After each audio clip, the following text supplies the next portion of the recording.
Hey guys, Andres Gambo here, and I wanted to tell you a little bit about Cardinal Senior Benefits, and we'll get right back to the episode. Please don't skip this; it supports the show, and this is one of the ways that we earn a living to be able to bring the show to you. So, Cardinal Senior Benefits, of course, you guys have already heard of them. A ton of opportunities as far as financial, but then as well as having a balance. You want to take your kids to school and you want to pick them up too, and still make a good living and provide for your family. This is probably going to be your spot. If you want to start a nest egg for your future home, for a marriage, for that wedding ring, who knows, whatever it is your situation, this is going to be the place where you can actually earn a good living while still maintaining a good balance. And more importantly, they now have their own internal leads. So it's cheaper than ever to buy leads and avoid the hassle and the time wasting of looking for prospects. So you can get right down to helping clients and serving them right. If you guys want more information about how to get in touch with them, how to get an interview, there's a link below. Go click on that. And now back to the episode. Thanks.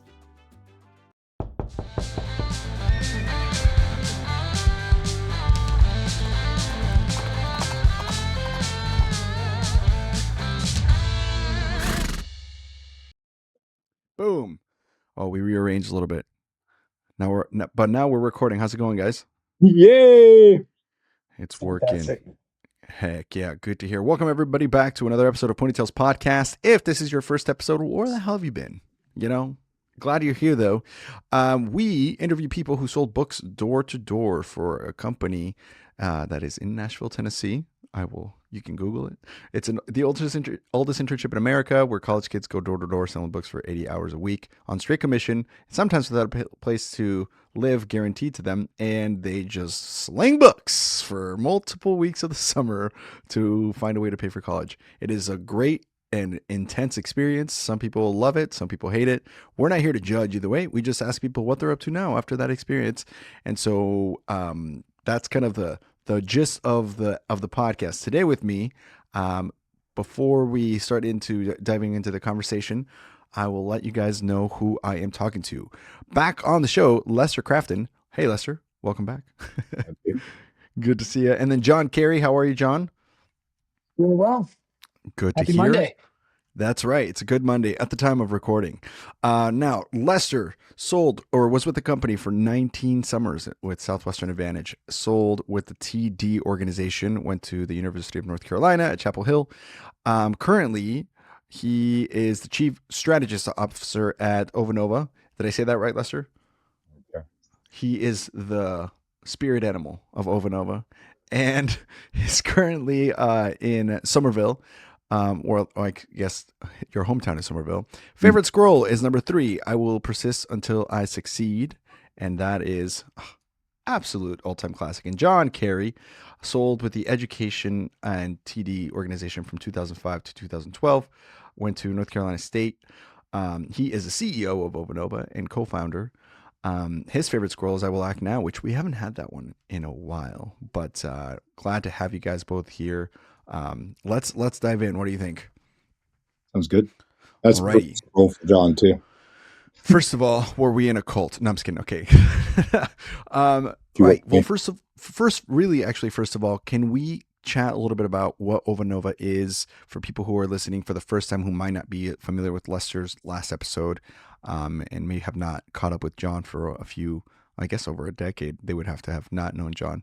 Can you guys give me just a quick brief synopsis?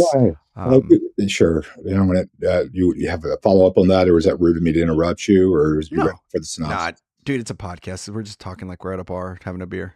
Cool. No problem. Ovanova's mission is to add as much value as possible to as many lives as possible as soon as possible. And usually when a company has a mission like that, it doesn't mean anything, or it means they're doing something actually evil and trying to hide it. It's vague, and for a decade, people have attempted to have us change it. This is why we think it's valid. Would we be having this conversation right now without access to energy? No way. Right. Thought we'd starve to death. It'd be real bad. Yeah. And the 1800s kind of sucked, especially for slaves, right? And so, and basically everybody, if you had to go crap outside in the cold in the winter, like no running water, it was bad. You wouldn't want to be there. And our world's gotten so much better that we don't understand that the biggest thing that made it better was a lot more energy to do a lot more work. Because that's all energy is from a physics standpoint, is the ability to do work. And as a book person, you should understand that doing work's what it's about.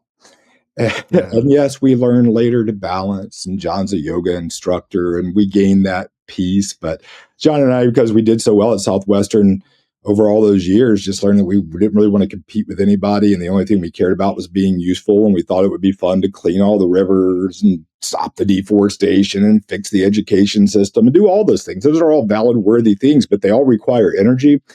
And we didn't see anybody in energy that cared to do anything with energy except make some money from it. And we knew that we could make money doing whatever the heck we wanted to. We chose to do something that would have the highest possible impact that we understood at the time. And that's always evolving as far as how we give that. But over a decade ago, we got onto energy, and we just haven't been able to think about anything else. John, you have any color to add to that? Great start. Love this. I don't know. I think about Lester. Even after I decided that I didn't want to work with Southwestern anymore, Lester would come to campus and he would still spend a decent amount of time hanging out with me. Um, and I remember one of the conversations. Lester and I both had humble beginnings. Yeah, I went to NC State at no cost due to family's financial situation, and so earning over $100,000 a year selling books door to door. While I was in college, it didn't take very much for me personally to learn that money wasn't the answer to happiness. And I think Lester had gotten there years before me, and so there's a clear decision to invest our lives being of service rather than competing against fellow humans to get as much as we could for ourselves so we could have enough to feel safe.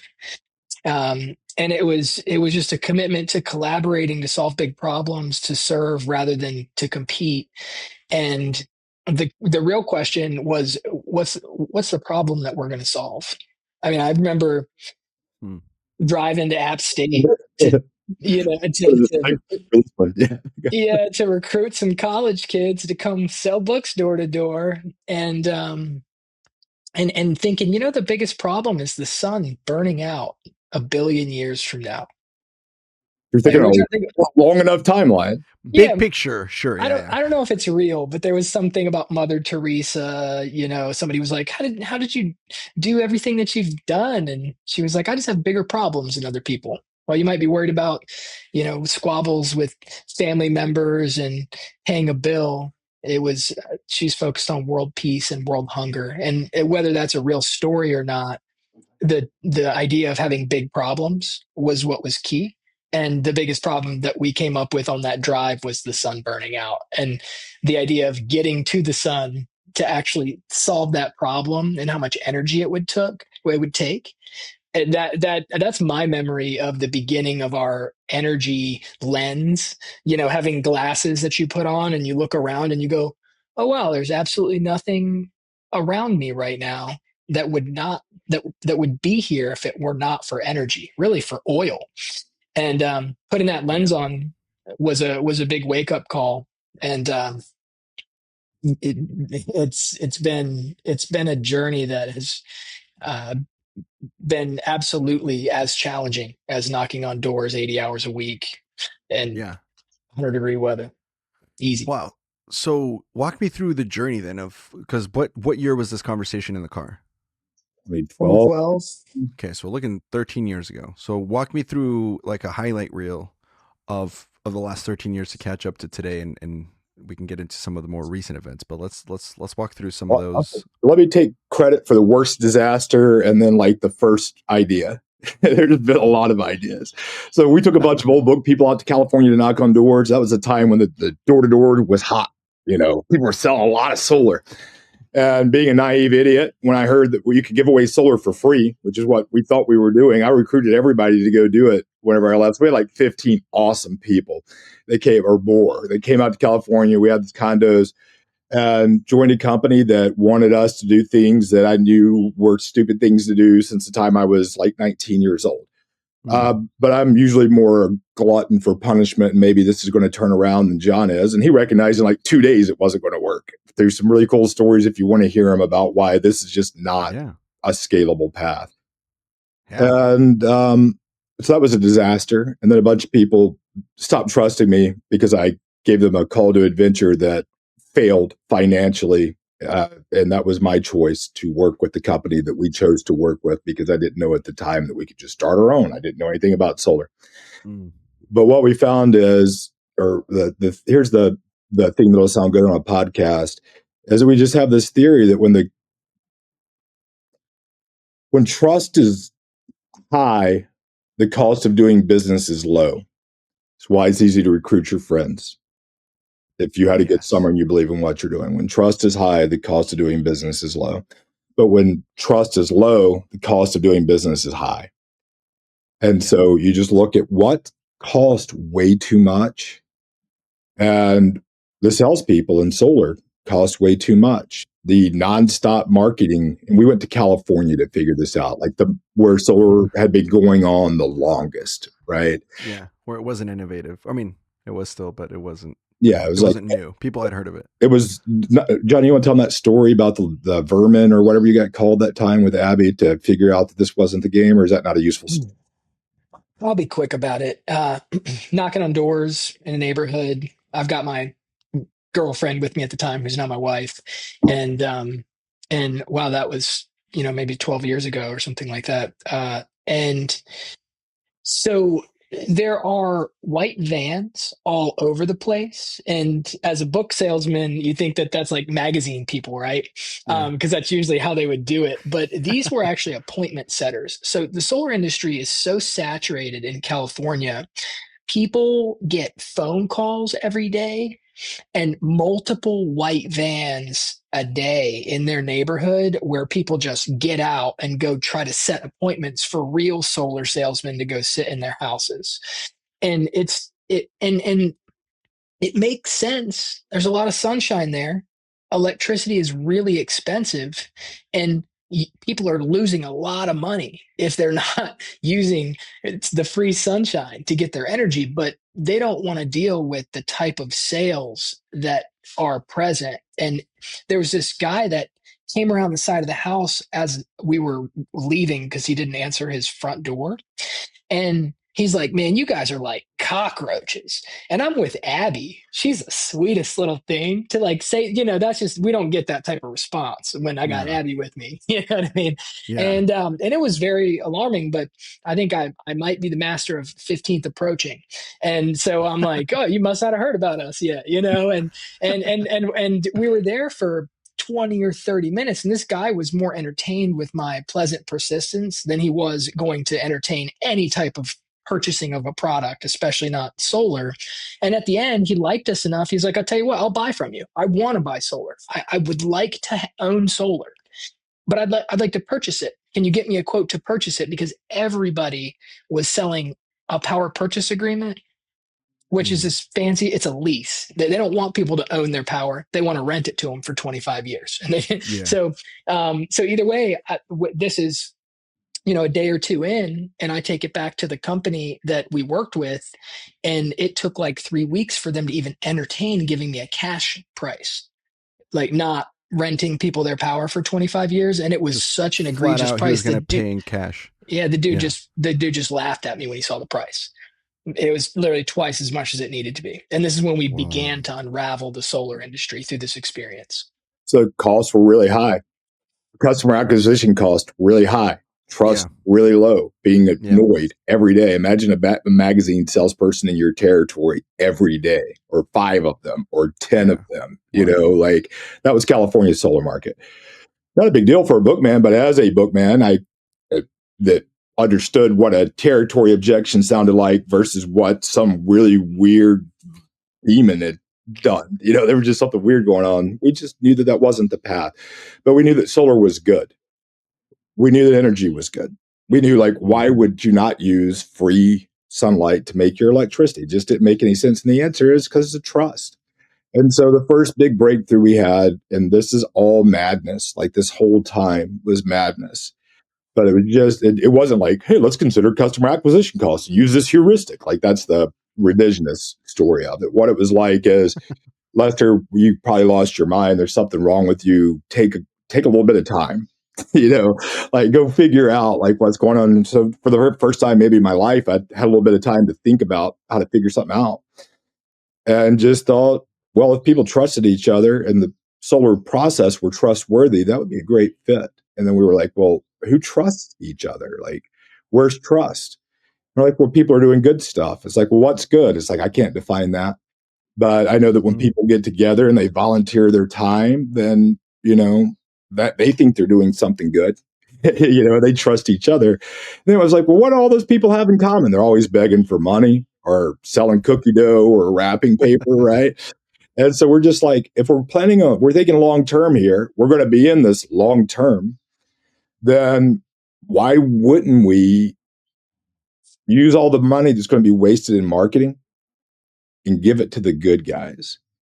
And so then Channing Porter, a book girl, and I went out and talked to some nonprofits. And they were like, this is a great idea. And the idea was, hey, people that beg for money and have people who trust you, ask those people who trust you to talk about solar energy just on the phone. And just for picking up the phone, they'll receive a donation. You will get a donation. You, First Baptist Church, will receive a donation.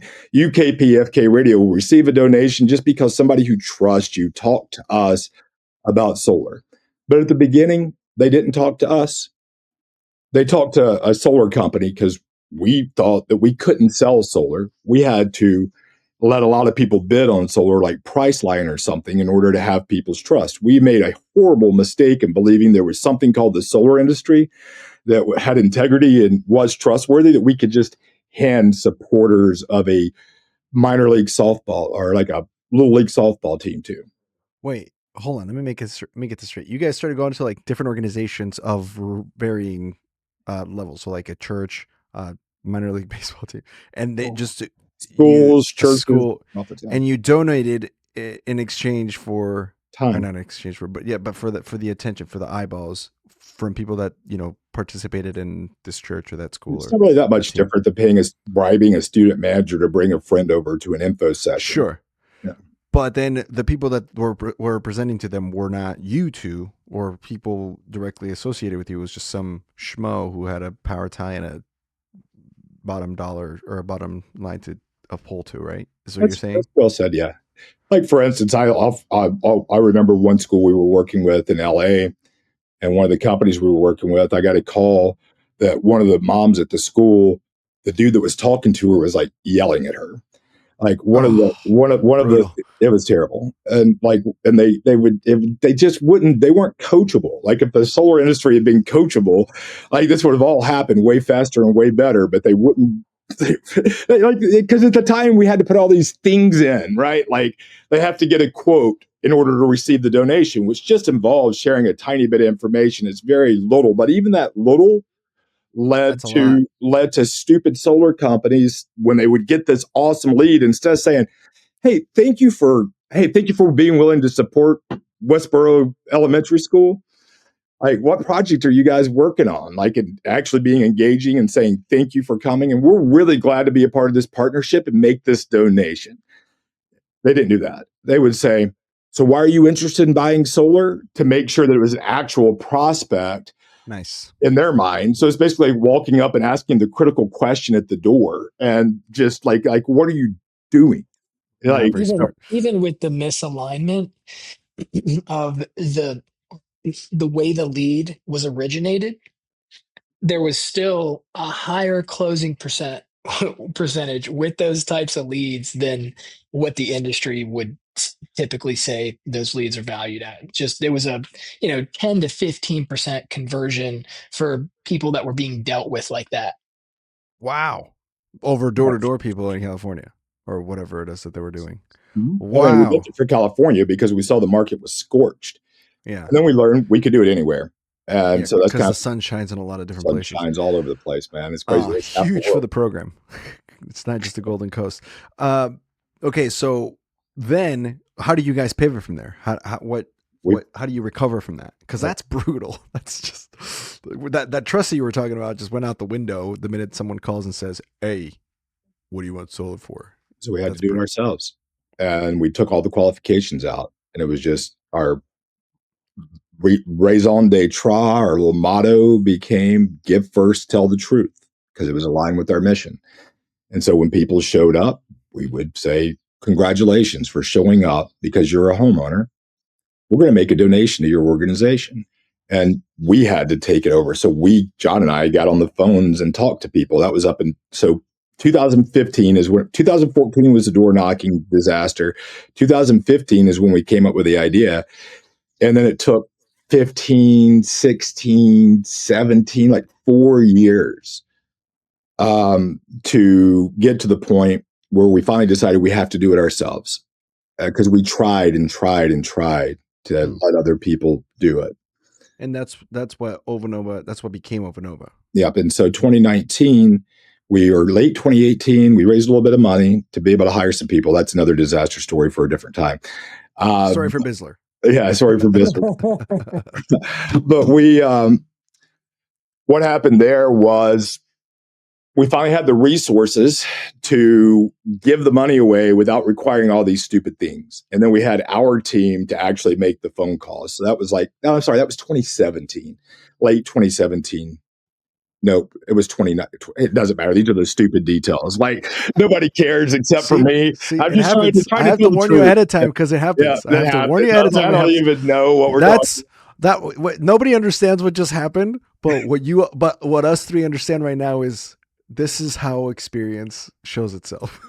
Yes, it's just like because it happens. Anyway, so at some point you guys decide we got to do this ourselves. Yeah, so we learned to do it on our own.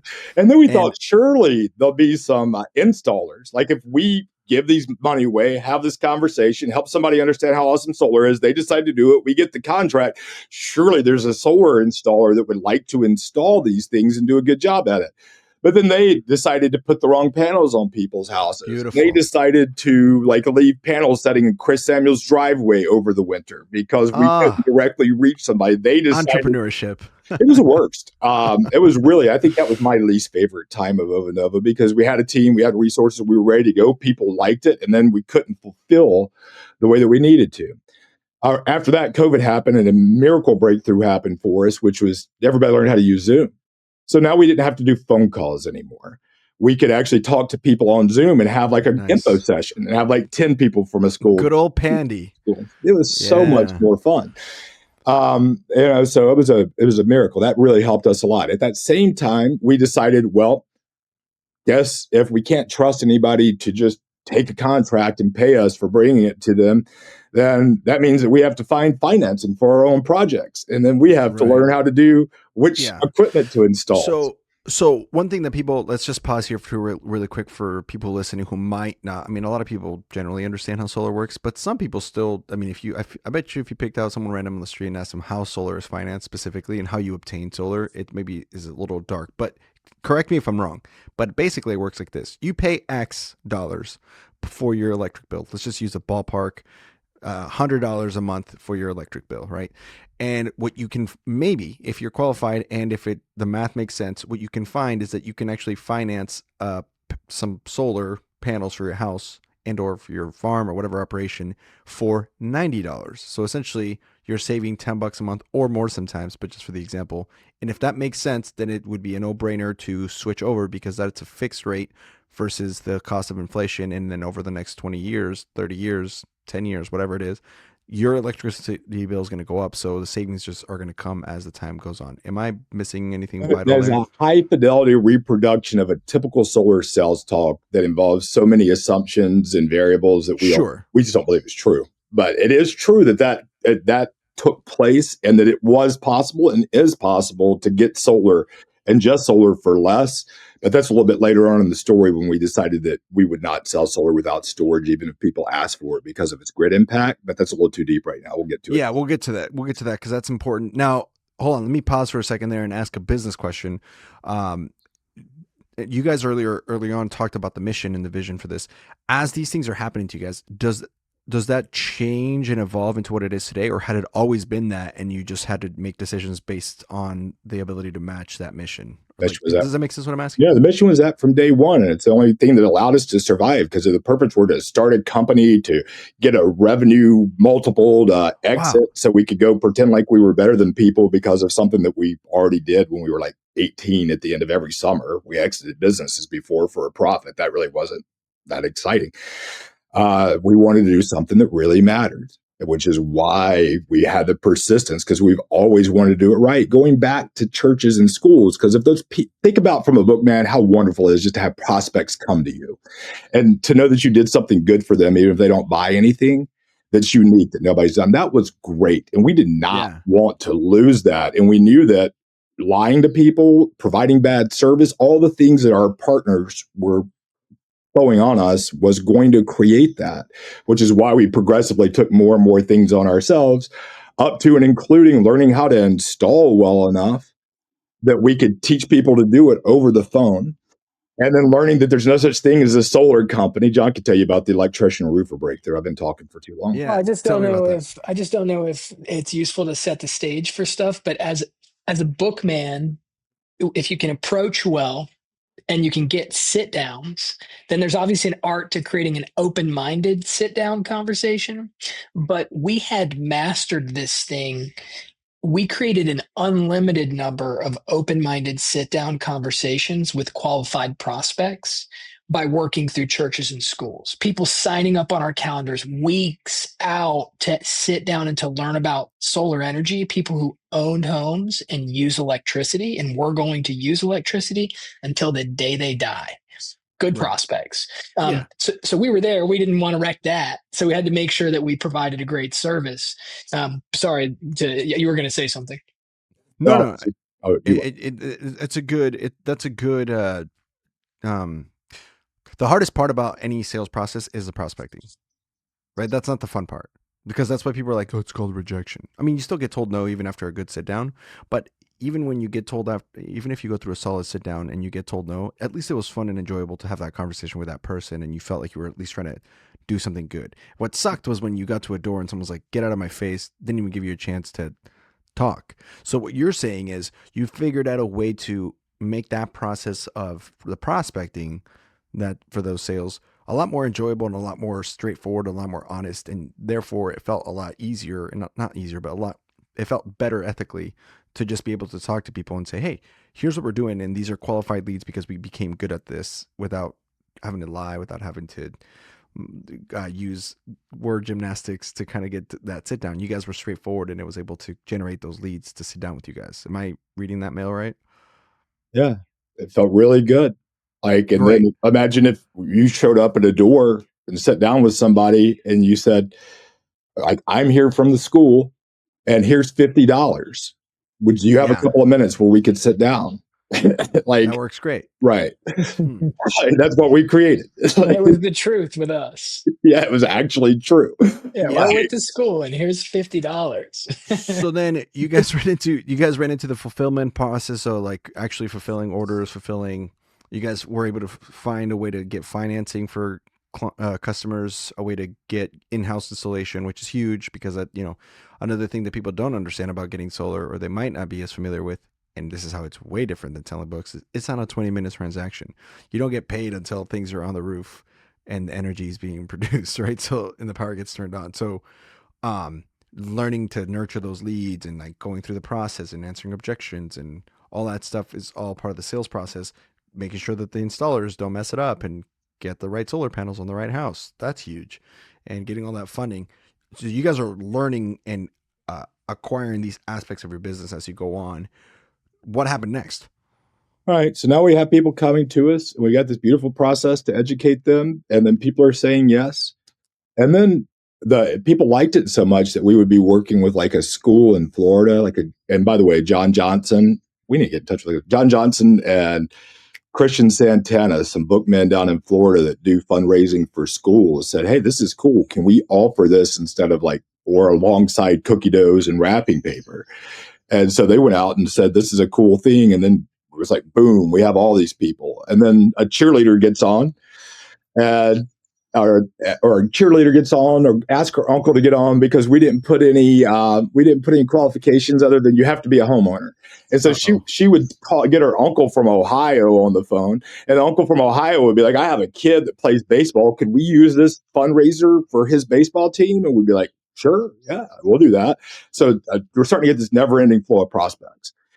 But we can't use that sales talk you just used. You will lower your price because it's not true in Ohio. Right. So there's like the prices aren't high enough in Ohio for it's it not to about make the prices. sense. It's because it's the electricity tariffs. So it's kind of the prices. It's how much the utility pays you for sending electricity back. Yeah. Yeah, I was at a meet and greet this morning, and people were really curious, and they kept asking about North Carolina. But what's it like in North Carolina? And I helped them see that it's actually utility company to utility company specific. Yeah. The math is going to be based on how the utility company treats any energy that is in excess of what the facility needs that ends up back onto the power lines. That's going to be where all those numbers are derived from. Yeah. And so, but that meant we had to figure out how to use batteries. And so, like, before we got really good at installing, even, we started to think about, since we have the financing, that means we can buy whatever equipment we want, not the equipment the financing company requires or has chosen for me. And so then we could iterate fast. It was like, we put some premium solar panels up next to some non-premium solar panels, and turns out they work the same. So we're like, that's just marketing language. Like, we got to do a lot of we started our R&D. You want that at the farm, the farm that John showed you is actually an R&D facility. You want to pull that thing up? Yes. Tell me about this. This is crazy cool. Okay. All right. Let me get share screen here. I'm going to share this farm. Here we go. The Regenerative Center, is that what that's called? Regenerative Center, like for folks that want to contribute more than they consume. Let me see. Okay. So sustainability a step further. This is our company headquarters as well. Yeah, we decided it wasn't enough to be sustainable. We have to leave things better than we found it for humans to have a chance. So this is, I'm just going to kind of skip through these so tell me about this as I skip through these. Was it? So you see that building? That building to the right where those panels were? So there are 3 different qualities of solar modules on that roof. There's a super premium module, the cheapest one you could buy, and then a mid-range module. And you can see them if you get closer. When the drone looks down, you can see the distinctive differences in the 3. And we have a longitudinal study going to see, is it worth it to spend the extra money on the premium module? So you can see there's a rectangle there to the right, a rectangle to the left, and then a bunch of panels kind of surrounding them. There's 3 different manufacturers of different tiers. And so just to learn, does it make sense to spend extra money on, and we did this with batteries, we did this with inverters. There's 11 different hybrid bidirectional inverter chargers on this property. This is we're building like a mini microgrid to emulate the actual macro grid, so we can practice our virtual power plant software that we've been developing for a year. It's a kind of a playground for microgrid technicians. So this is the R&D essentially. You're researching what panels are the most efficient, cost per dollar, all that stuff, to be able to comfortably and confidently tell the consumer, here's what we found and we tested it. So you can we just found that we couldn't believe anybody, so there's that transparency and truth you guys are talking about. Jeez. You got to, because you're going to lose the trust of churches and schools if you don't tell the truth. Yep, that checks out. Okay, I'm going to skip through this. The goal here is to have a full nutrient profile for a healthy human, all on this site. So everything that you'd need in order to have all the nutrients you need as a healthy human, that's the food forest that's being developed there, et cetera. You have like 100 fruit trees. That's a cabin that was cut and milled from the wood on the land. And there's shipping containers. And in front of those shipping containers is going to be a greenhouse. And there'll be another site over there. Those trailer looking things wow. So it's the 1800s plus electricity. Yeah. Way cooler. Way cooler. Yeah, we embrace high-tech solutions. Okay, let me keep. A lot of these, like from aerial footage. Wow, this is so cool, man. Where is this in the country? Cedar Grove, North Carolina, just north of Chapel Hill. Wow. And for people who are, you know what? When we post about this episode, we'll just we'll include some of these images on the posts on Instagram. And if people are watching it on YouTube, they can see it for sure there. Wow, that is wild. So, and how did you guys decide to do this? Like, why do it this way? We I decided mean, this. I get the why, but like, how did you arrive of like, yeah, this is worth it. Let's go for it. The mission is to add as much value as possible to as many lives as possible as soon as possible. And long-term meaningful relationships are one of the highest priorities, right? We're talking about um, happiness. In order to bring happiness to a human or to humanity, autonomy, freedom, relatedness, right? And competency. Well, this is a place where um, people can come to learn how to be competent. We have Mm, a school for microgrid technicians, people that want to learn how to think, learn how to learn how to think through complex problems. That happens every day at that location. We're there's it seems like a future to us is going to be where I remember selling books and finding neighborhoods in cul-de-sacs where all the families knew each other. They were super connected. It was beautiful. People were yeah. happy. And I see a future where instead of everybody having a 30-acre compound with their own garden, it's a ton of work where people actually share in regen centers and they share those challenges and those chores of having a community garden, and they share resources to keep the amount of time that people trade their time for money to a minimum so we can engage with each other in more powerful conversations and Yeah. solutions. And so regen centers, this is just one way that we see how to scale humanity in a responsible way, kind of spread out in a diaspora around massive city centers. And if you have a lot of food production close to these big city centers and you have job opportunity and community opportunity and a way to demonstrate maybe just a different way to be, then we might have a chance at you know making it. Son, Right. That's survival. Right. Well, and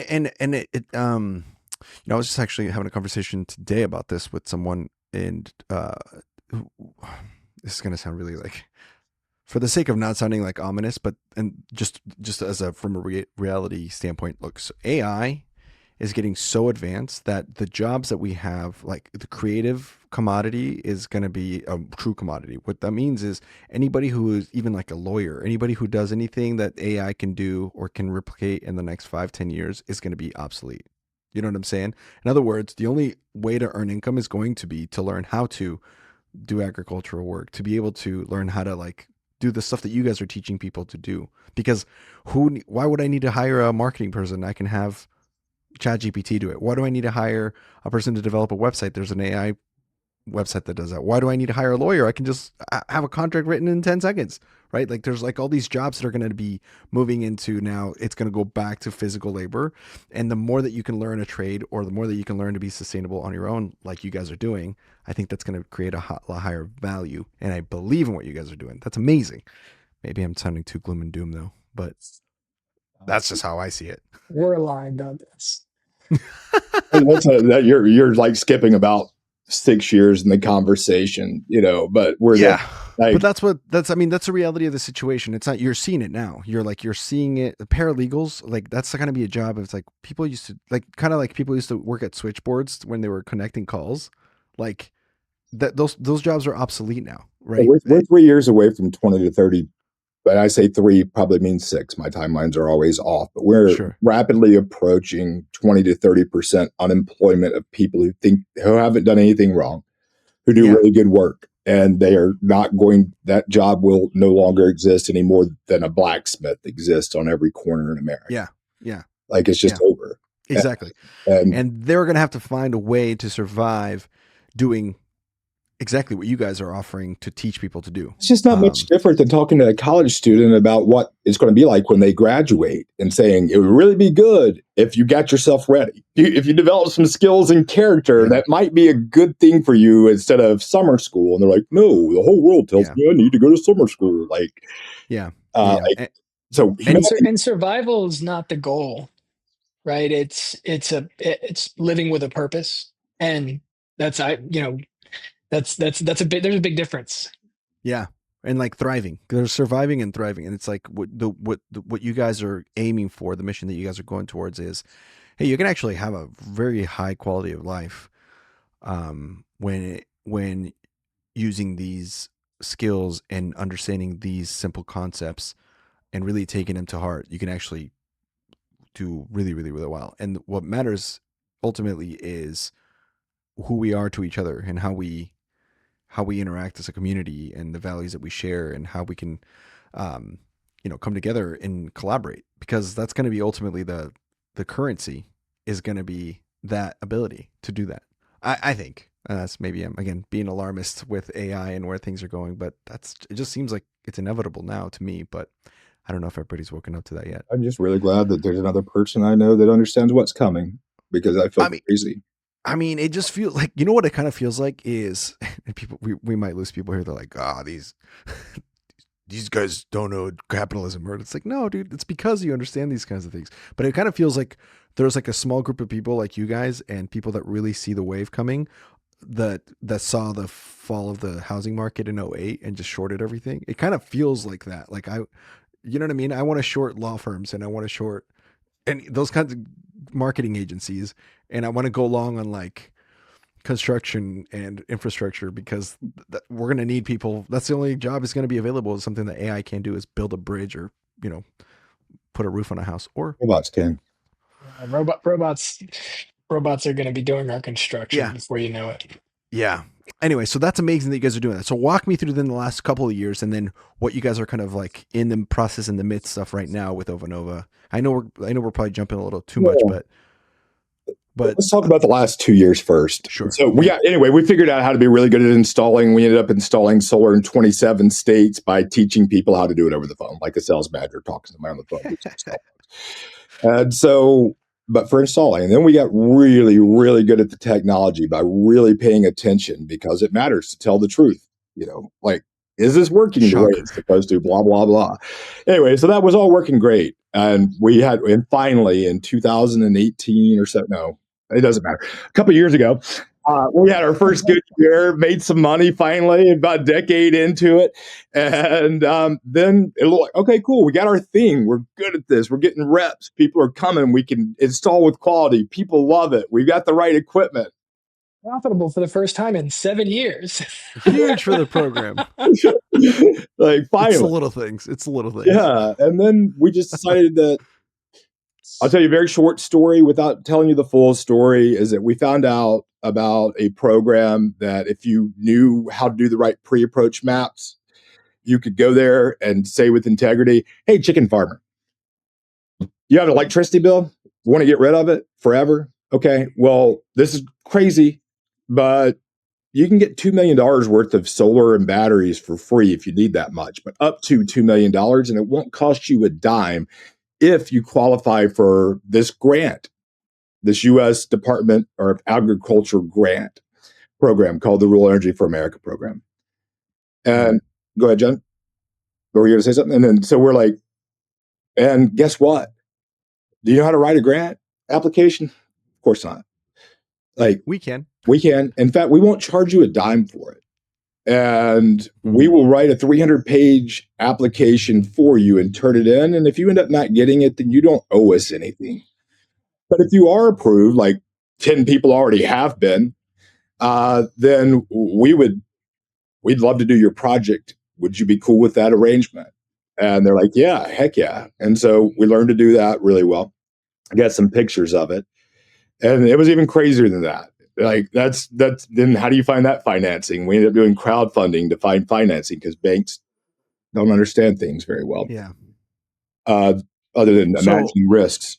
let's pause on that. How does that work? Because anybody listening, Lester, the thing is, we had this conversation, I guess, privately a few months ago, and how this works. But for people listening, that sounds way too good to be true. Like, you want to have a great segue is that I don't think we're ever going to do one of those again unless it's a friend or family member. So if you're on here, you can hear this, and that's a better story.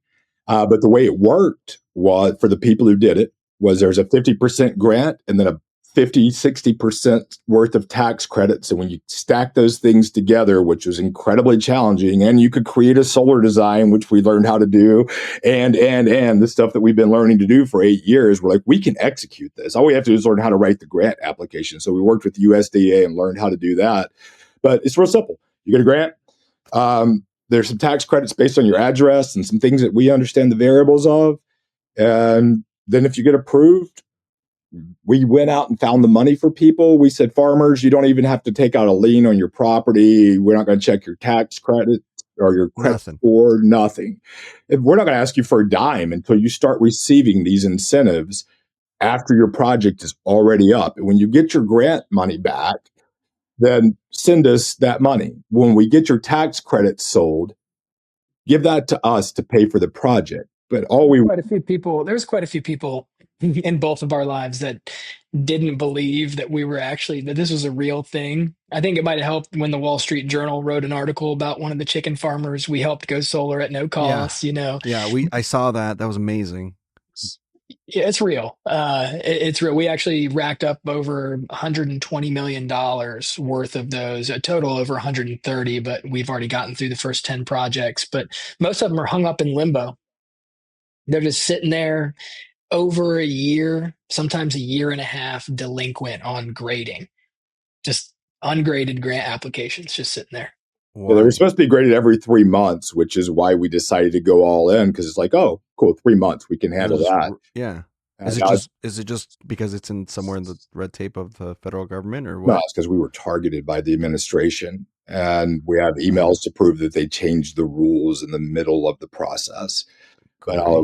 But like wait, is this a story for Bisler? Or can we talk about that? We can talk about whatever you want to talk about. I just don't want to be a conspiracy theorist or anything, but the facts are there's litigation going on, and over 30 co-plaintiffs that are farmers, and there's appeals going on, and it's a class action lawsuit. I don't know if it's defined as class action. At least our attorney didn't call it that.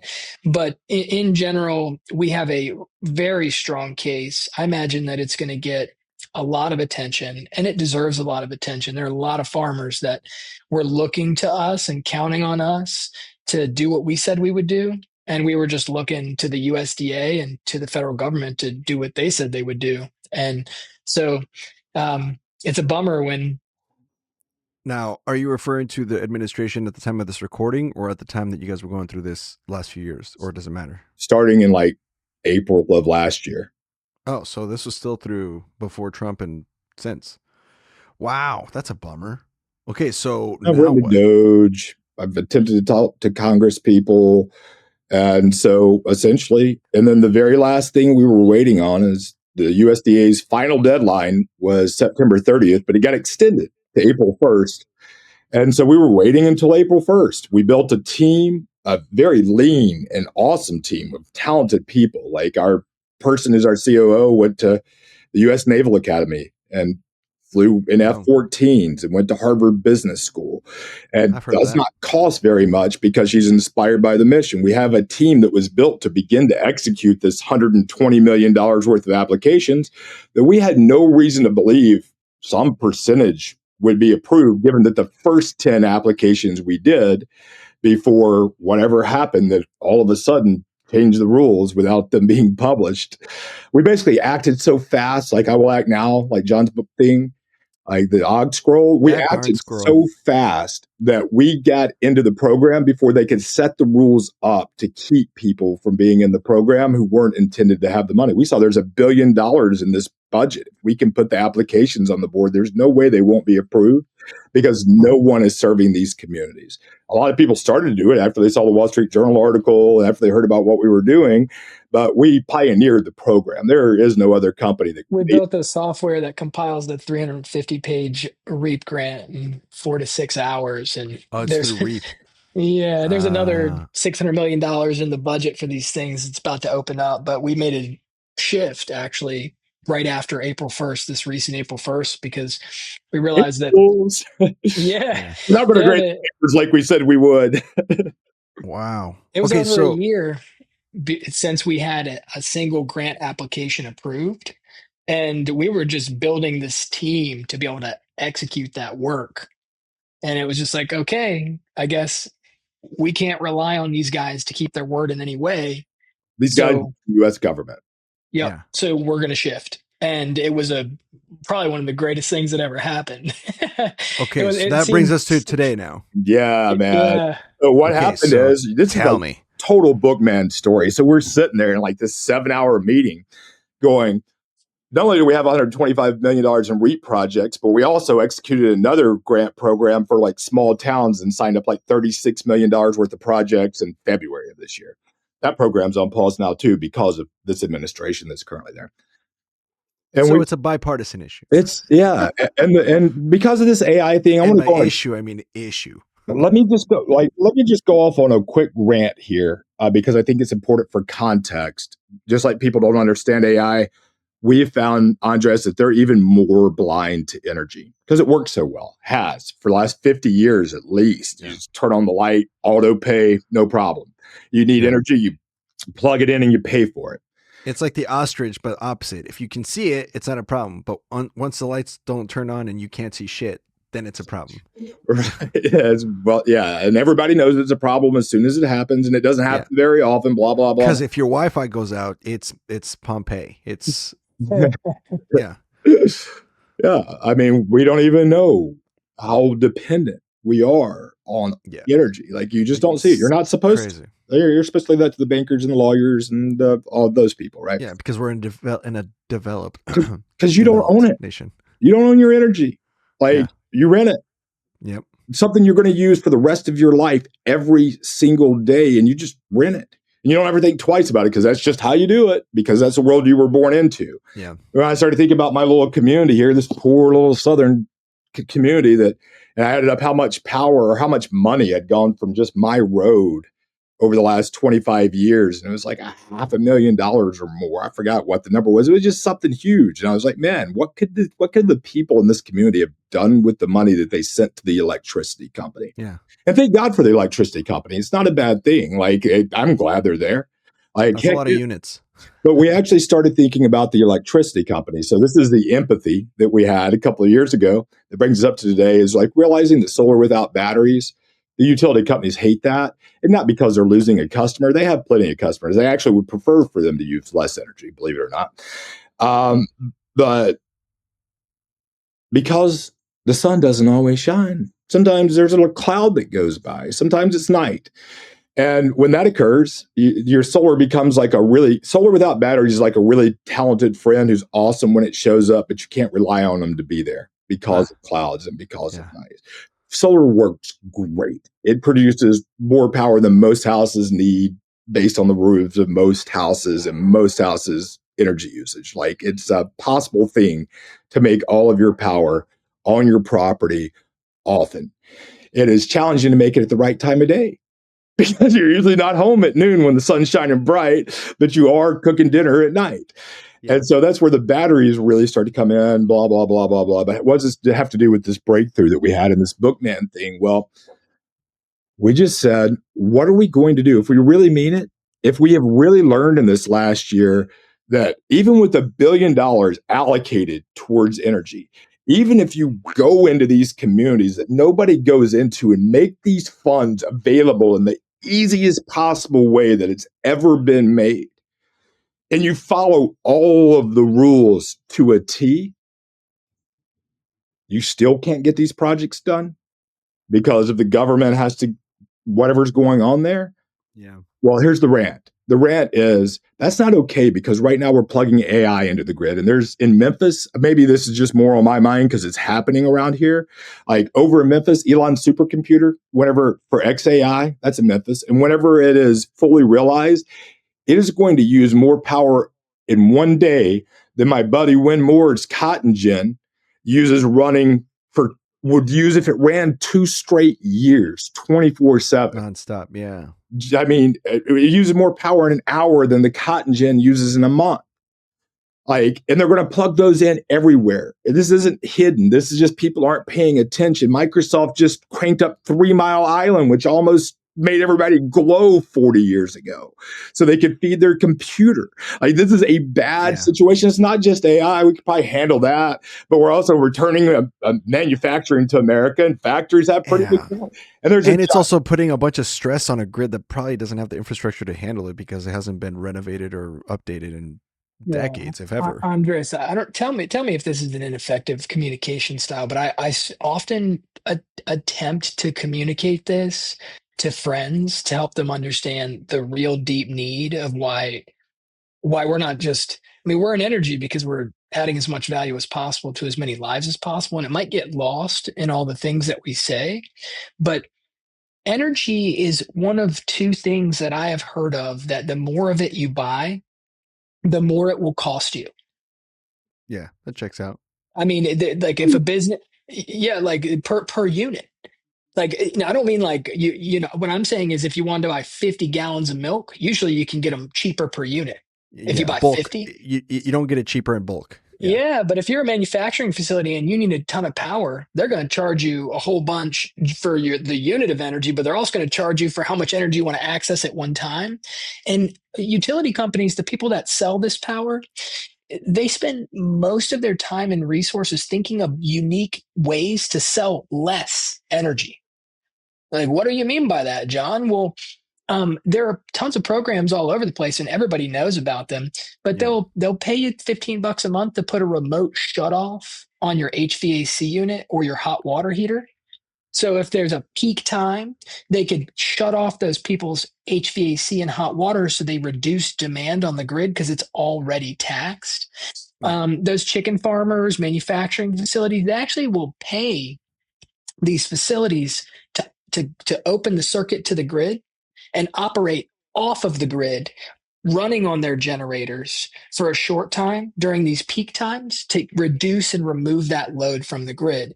Programs like this are where lots of resources are going because there's not enough power. And like you said, the transformers are old, the power lines are old. It's a grid, and there's just certain sections of the grid that unless you're going to make a new wire connection from point A to point B, it's just not big enough. It's there. You can't move enough energy down that line. And this is where we're at. And so when you talk about stuff like Lester's talking about, which is what's going on with AI, which is something we've never dealt with before. Yeah. I mean, even if AI didn't exist, EVs will break the grid. You know, like we could show you some. You're talking about rolling blackouts that are going to start to have happening in practical terms from what you're saying, like in order to support these massive electrical energy requirements by these supercomputers alone, let alone electric vehicles, any other things that people are getting to that require constantly more and more energy. There's a weird thing called power factor, which the only reason I'd bring this up is because, you know, there's like the lights being on and then the lights being off. That's where most people would go, it's working or it's not working. But if you're a utility company, the power factor being 1 means you have perfectly efficient power. So if your power factor is like 8, then it means 20% of the power that you're generating is being wasted. Yeah, it's just right? It's not useful. It's and this is, you know, this is also bad for electronics, and there's all sorts of things going on with the electric grid that there isn't really one solution for this. It's a holistic approach towards you know, working with what we have in a way that would allow people to keep the lights on and not have it be a choice between, are we going to operate the AI right now to land all these airplanes, or are we going to shut the light, you know? Yeah. Well, that's huge. I mean, look, even the power factor that you're talking about, it gets worse by just sheer. I mean, people understand. A way people can understand this is if you've had your iPhone for a while and you notice that it dies quicker during the day, that's because the battery and the usage and the general wear and tear of the phone is the lifetime is going down, right? That's why, like, that makes sense. Everybody can understand the. I mean, I know this is a massive generalization of how this works, but if you notice that my phone used to last all day and now it dies by 2 o'clock, yeah, that's because it's old. Now take that, apply it to a power grid system nationwide that has not been updated or upgraded in a major significant way in any state, in any county, in any city forever. In some places, like literally since the 1940s, 1950s, whenever, since they were installed. And so then it's like, now take that and you're going to try to use more juice to make on that system that's already like, I need to breathe. Like, issues. It's a power issue. It matters. It's about real power. There's a lot of abstractions of power. Like people think politicians have power and people with positions have power and people with money have power. But power is not measured in those units. Power is measured in kilowatts. Yeah, absolutely. That's the true unit of power. And if you rent it, it means you don't have any. Are there countries that are doing from an energy sustainability standpoint that you guys are modeling after, or is this no? Everybody has the same exact problem, right? I mean, there's other developed nations that might be China doesn't, supposedly, but they're just conducting energy through like people holding hands from one end to the other and just. I wish I could find the graph. Everybody holding might just go look copper wire for miles. That might be worth it. I'll find it. Okay, while you look for that, Lester. So John, so now that brings us to, we're still looking on the breakthrough. We were in the middle of that, and we kind of went to explain. So what are you guys like right today? Ovanova breakthrough. Well, to overcome this grant, gridlock. To overcome the problem that our humans are in trouble and the U.S. government is not coming to save the day. There are no adults in the room. If anything, they are in the way. And we're not starting a revolution against the government. They're welcome to do the things that they do, and they help sometimes. But people have to be able to take power into their own hands. Yeah, it's like to define the problem, because we just made the problem about a grant thing. It has nothing to do with the grant thing. Sure. And I don't, I'm not trying to be contrarian. I'm just saying that it's one of the problems. No, that makes sense. We need to guard the grid. That's one of the problems. Another problem is, and Lester and I spoke up in DC at the intersection of energy and AI, and it was a very fun time up there, hanging out with all these very important people, and one of the things that I remember about it is talking. I can't remember the guy's name, but Lester and I were thinking, okay, we need to be able to unplug all of the AI. Like we need to be able to shut the power grid off. Like if the AI decides to not love us, which we are very, very cordial with our AI friends, we treat them with tons of respect and interface with them every day. So hopefully we'll be seen in a wonderful light when they decide to take over. But when Terminator happens. Yeah, it'd be nice to be able to shut the lights out. Sure. And that's another problem that is solved by, or at least in part, and it's a start by this breakthrough that we had. So guarding the grid, unplugging AI. What other problems are we solving with this new tool, Mr.? A couple of objections, but mainly like we're giving people power that they can plug in, unplug, take with them anywhere. Because like if you, Andres, already believe that people are not going to have jobs, that means they're probably not going to have the money to pay mortgages. And if they mean that they don't have money to pay mortgages, it probably means the banks are going to collapse. And it probably means, but before you get to the banks collapsing, because maybe the government will prop it up, before the banks collapse, sounding calamitous, just say people can't afford their mortgage. Yeah. Like food and housing. Yeah. Right. So what if they had some solar and batteries at their house, but they couldn't take it with them? They still don't own their power. And being able to put power wherever you need it, we just think, like people that think they have to go to summer school, power is wherever the grid is. But there's a giant swath of America where there are no power lines.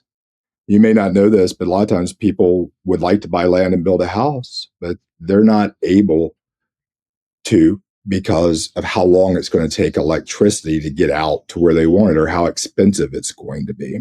And so real estate prices are super depressed because of access to energy. We had a guy the other, I don't know if that's a story we're telling or not, but about that is building an off-grid solution. So that was like very poor. That whole diatribe that I just did, I really didn't say much. It's fair.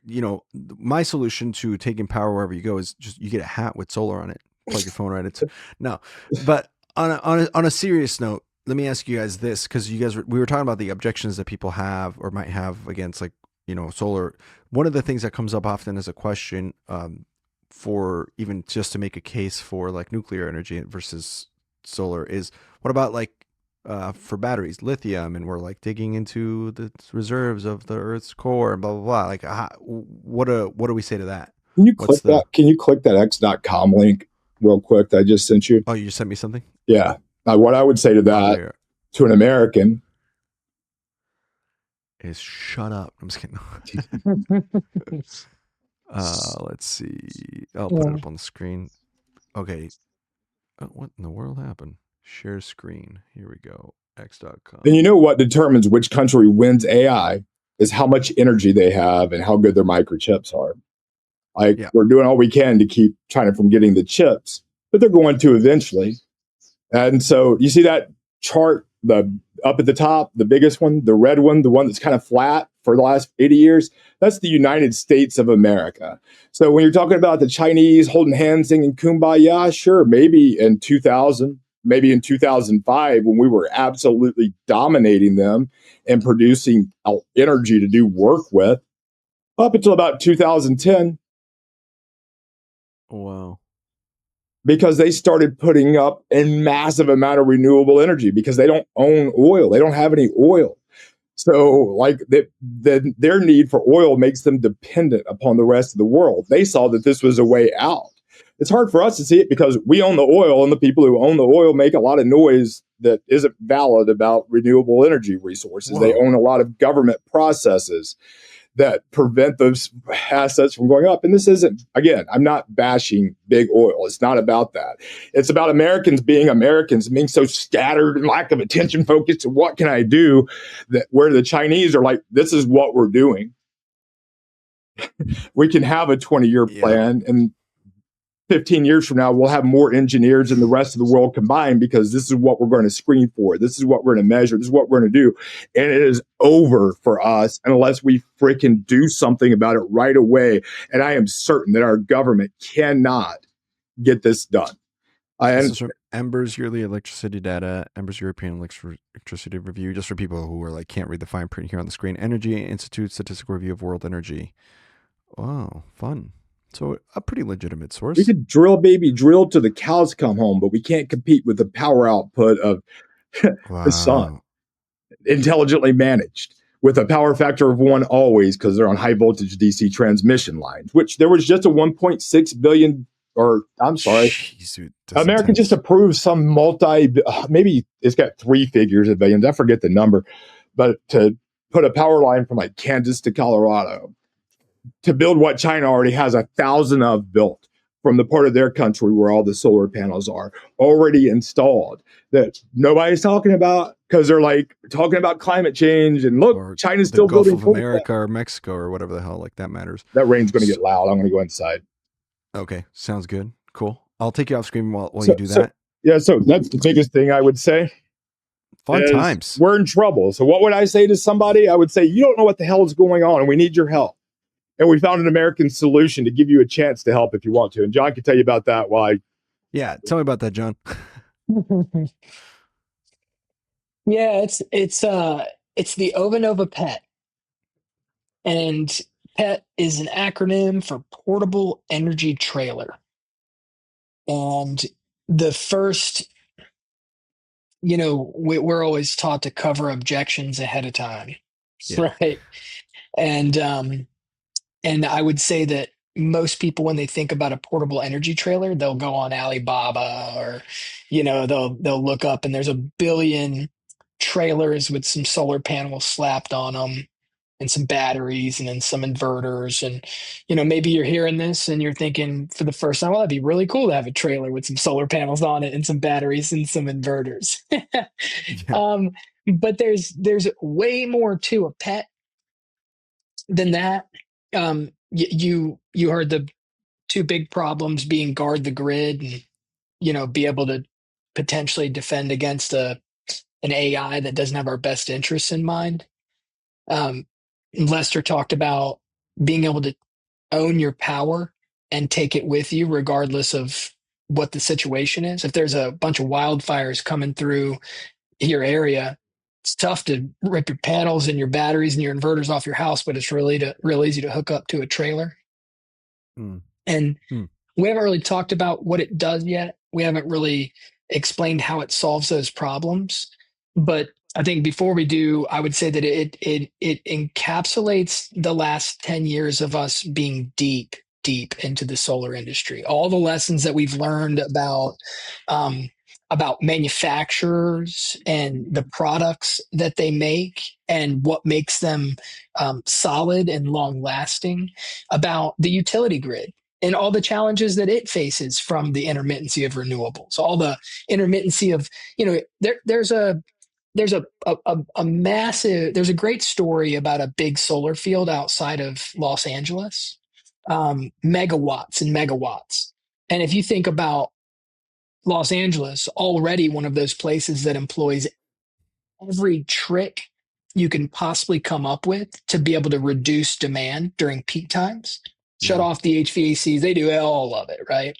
Well, imagine a 200 megawatt solar field with it's just needing all that power and then a big cloud. Right? Yeah. Just imagine that. And these are problems that utility companies have never faced before. As the saturation of wind and solar are more and more, we're faced with not just times where the grid has not enough, but actually many, many times where it has too much. Where the grid operators are actually paying the wind farmers and these big solar farmers to open their circuit and disconnect and stop pushing energy onto the grid. Because when does the sun shine the brightest? In the middle of the day. When are most people working and driving and not using electricity a lot? The middle of the day, right? Can you control when the wind blows or when the sun shines? No, you cannot. And these are challenges that utility companies are they're just not equipped to solve. They're already dealing with the dilapidated, 40-year-old transformers and power lines like you were talking about. So these are problems that the pet solves. How would you like to investigate how the pet solves those problems? Because it could be 4 or 5 hours and we'd still be here. I just wonder. Man. Yeah. I mean, just walk me through the first issue that you guys try to tackle out of all the ones that you mentioned. Like, what was I'm guessing this kind of developed as it started going on forward, but there was probably one place where you were like, let's just start here. Let me start with this one, Lester. Let me do this one just because this is actually part of how it got invented. So we were testing out a new manufacturer and they have this technology. It's a vehicle to X. So you can take an electric vehicle battery and you can put it into any variable, the grid, a house, another vehicle, a battery. Your Wi-Fi. Anything. Oh, I didn't know if my Wi-Fi broke up. Oh, no. I was just throwing out a funny alternative. But that's fair that you would actually think that because it might feel like you just blacked out or like you understood. Sorry. So a vehicle that could be used to power instead of the drive to get food or whatever. Yes. Okay. Right now, electric vehicles are actually just liabilities to the grid. When you plug in, if I plug in a Tesla outside, a Model 3, I'm using on average like 2,000 watts throughout the day, and my Tesla charges at 12,000 watts. It's just sucking energy. It's like 6 times as much as my house is using when we plug it in, right? And a lot of people own 2, sometimes 3 vehicles, and in this case, there are actually 3 EVs outside this house right now, and if I plugged all of them in, I would break the transformer. Right? It would pop. So, Yeah. and this is actually why Duke Energy and all these utility companies have rebates, so they know when people are getting their EVs, they can plan for this type of stuff. They are liabilities to the grid, and so this technology changes all that, because what it does is it allows these EVs, these batteries on wheels, and just for your reference, a Tesla Powerwall is a common battery. We do not install those, but a Tesla Powerwall has 14.3 kilowatt hours of storage in it. Okay. Our company's Chevy Silverado EV has over 200 kilowatt hours in it. Yeah. Okay. So Just you're to talking help about you get an massive idea. storage. Yeah. Yeah, it's a big battery on Well, it wheels. makes sense because it's got to move tons of weight over miles of distance. So A lot harder than cooking a you need turkey. power. You need a lot of power to move. Big Literally, what batteries. it's think about when you think about it in horsepower, it has to make up for horsepower in electricity versus Yeah, and that's horses. just stored energy. If you're talking about power, the old Tesla Powerwalls, they only did 5,000 watts worth of instant power. When you smash the new one does like 12 or 11.4, but either way, it's not much. When you smash the accelerator on the Chevy Silverado EV, it's 600 kilowatts. So Yeah. you not only does it store a lot, but you can hit those batteries hard for a discharge, right? So I bring this up because it's the magnitude is what's Massive. impressive. The implications of all that is Yeah, wild. So this yeah. is where you guys started from the idea. Tesla can't do this yet, by the way. Like, That's wild. Okay, so keep going. So then, okay. Well, this is fascinating, dude. This is not that long ago. It's a couple months ago, right? And so they sent this manufacturer sent their people to my house. We bought this technology, we installed it at my house, and we're testing it. And the game is invite as many EV owners to the house as possible. If you anybody with an EV, every different EV you can think of, what we want to test is, does the handshake when you plug the car in work? And what I mean by that is, can we access this vehicle's battery? Can we discharge this vehicle's battery?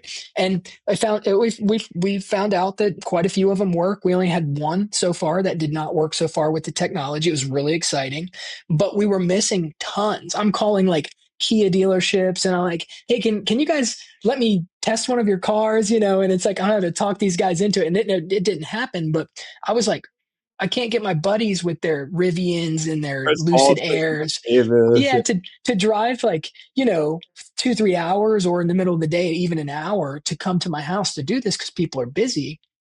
But I want to test it because I want to be able to tell the truth, right? I want to be able to say this vehicle works with this product, and I can't tell the truth, or I can't say anything true or not because I haven't tested it. So, Right. so I'm like, I'm going to make this mobile.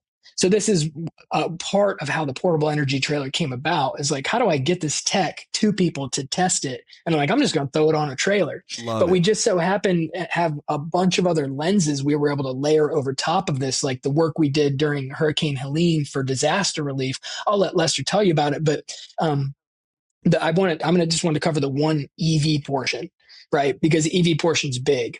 So yeah.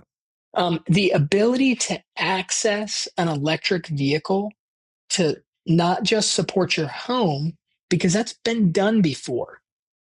The Chevy Silverado, the Ford Lightning, and the Cybertruck all have the ability to back a house up. If the grid fails and you buy all the crazy expensive like accoutrements that you'd stick on your wall to make it work unreliably, then you can power your house if the grid is down. But if the grid is up, your car battery is not an asset to your home or to the grid. Just the liability. Just a liability. So this tech allows us to access those things to do things like peak shaving. While the grid is present, we can use it while the grid is present to guard the grid with those big ass batteries. That makes it, because it's just sitting there waiting to be driven 600 miles or whatever the hell. And when we go anywhere, we'll come back. We don't even charge our cars to full. We charge them to 80% and come back at 64%, and then we plug it in at night, right? And so it never even gets. So we have all this energy we could use to support the grid during its greatest times of need. And we could also, if we were intelligent about it, choose to actually charge our vehicles. And this is also neat, only from DC directly. Oh, So from your panels to your car. directly from the panels or from the stationary batteries, and Oh, never get sure. on the alternating It never current gets onto the bus grid. bar. It never messes with the Wow. grid at all. It never stresses the grid at all. And you can keep things smooth and regulated. And there, Wow. And if a Okay, normal so solar, you try to integrate this with the way a normal solar company does it, not only would it not work, but if you say you could do it with cobbled together parts, you'd lose 30% efficiency from the time it made it from your yeah, solar because that panels power out of the goes. car. Yeah, because of the power that it requires to even just move it. So hold on. So first of all, two things. One, I gotta say it's much better without the birds. Thanks, Lester. Two, two, to put it in layman's terms, a way that dumb people like me might understand. Maybe I'm the only dumb one, but just to make sure I'm understanding correctly, this is the equivalent, or what you're talking about is, imagine if your laptop, the way your laptop charges your computer when you're at a coffee shop, not near it, or when you're out in the park, right? So then you're using laptop usually sucks in energy and it uses, but you're not having an ability to use the massive battery of the laptop to charge your phone. In other words, you could use your truck somewhere else to charge anything, to run anything. Am I reading that right? Okay. Okay, so that's how the technology came about. What, as you peel this onion of an idea, applications started to be Yeah. Can we tell you the available. two other parts of the story real quick that are, Hell yeah, yeah. that's what we're here for. So other than all this other stuff, By the way, but the people listening, we will get to some fun book stories in a second. But this yeah, is just very fascinating. We might have already lost a few people who were like, solar nerds. But honestly, I think this is so. I mean, anybody who's listening to this and is grasping what you guys are onto, there is a very obvious, clear path to something that, regardless of what AI does or doesn't, or the government does or doesn't do, there's like the need for what you guys are doing is going to be there, increasingly so as the years go and go on. So I'm witnessing the value of these ideas in the future and the execution of them. So yeah, kudos. But sorry, go on. Tell me the yeah. two more parts. So two more parts. As you're going to build trailers, well, how do we even know that we could put solar on a trailer? Well, we had this, I don't even remember where they came from, and it doesn't matter, but there's a publicly traded company that said, hey, we would like this done. And we said, okay, we'll create a bespoke solution for you. The story's better than that, but we did. We just finished installing 6. They have if you're watching, you might be familiar with Savers. I wasn't. It's like a Dollar General type store. There's hundreds of them across America. And they have little donation trailers in their parking lot, like a trailer where people can come and give stuff for like the homeless or whatever. And they use generators 24/7 to be able to operate these trailers, and they're open 7 days a week. So you've got a generator running, and if you ever got food truck food or something like that, you know what it's like to just have a generator going all day, right? Yeah. And they had some ESG goals, and they wanted to not have reliance on these generators, and that wasn't really our thing. We didn't mess with stuff like that little. We gave them a referral and gave them our quote and said, basically, they came back to us and said, you were right. We were disappointed with those guys. We want to do your solution. We did one. They loved that. We did more. They loved that. We just finished 6 in Hawaii, but we ended up creating a custom awning solution that allowed us to put more solar than is on a standard house in California on a trailer. So we had like kind of hacked Oh putting shit. solar in a small space in a really solid way. And we just did that on the side, and it ended up being very useful for the Ovenova Pet, the portable energy trailer. So that's story number 2 for how we were able to like kind of yeah, Apply this technology. yeah. right. And Yeah. then part number 3 was what we did after Hurricane Helene decimated the mountains of North Carolina. Yeah. One of our teammates was actually there in the storm. That's her homeland, and we have a video. In a neighborhood. Yeah, you can put something there if you Let's want, watch your Lester. video. But Like if you look at let's pull up the WeFunder campaign.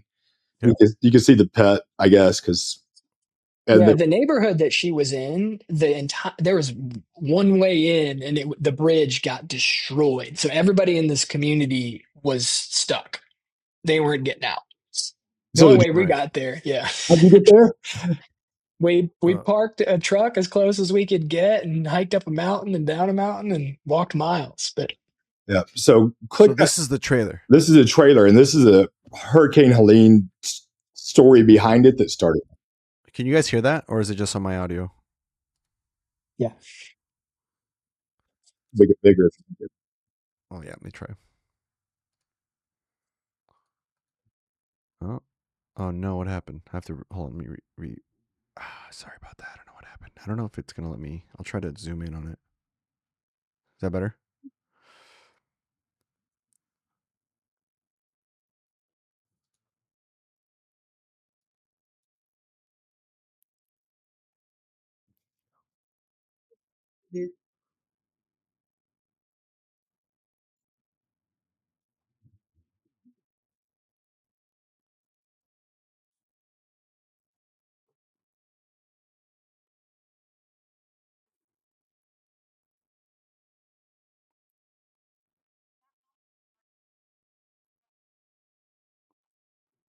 Wow.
Hmm.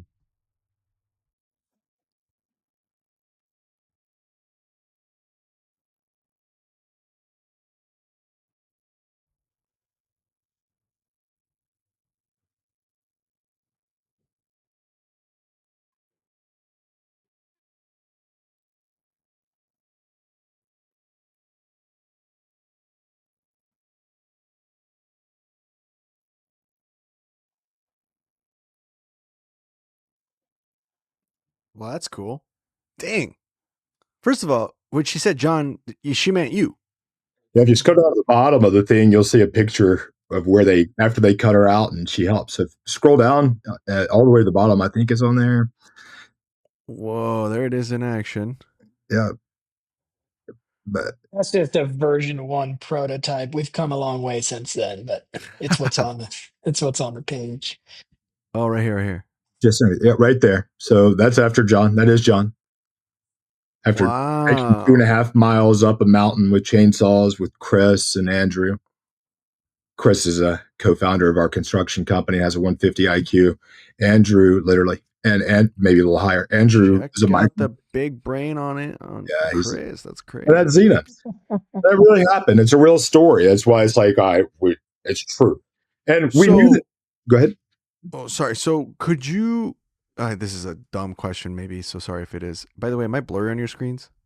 No, he might have been when you asked that question, but you're good now. Okay. Could you install this to like larger vehicles to consistently keep them running? Like, for example, could you do like a solar powered bus or something like this with the same technology? Just throw the panels on top of the bus and have it like just consistently charging while it, you know what I'm saying? Is that, or a train? You can install it anywhere, but energy collection in this case is solar panels. Right. And then there's energy storage, which would be the batteries. But the surface area that you'd have on a bus, if it were moving and it were using the electricity energy to move, there's not enough surface area on that bus to perpetually move it forward and charge batteries at the same time, or even keep it at an equilibrium. Um, uh, Yet. and yeah, well, solar technology has been here since mid 50s, and the first solar panels are still working. The technology really has not changed that much. It's not gotten drastically more efficient. I think the first module was somewhere around like 7 to 8% efficient, and here we are 70 years later, and the best we're doing is like 25%. A big breakthrough the other day with Perscovite, and it's at 26 now. Yeah, and Well, and slow down. yeah, and Perscovite is also kind of a short term.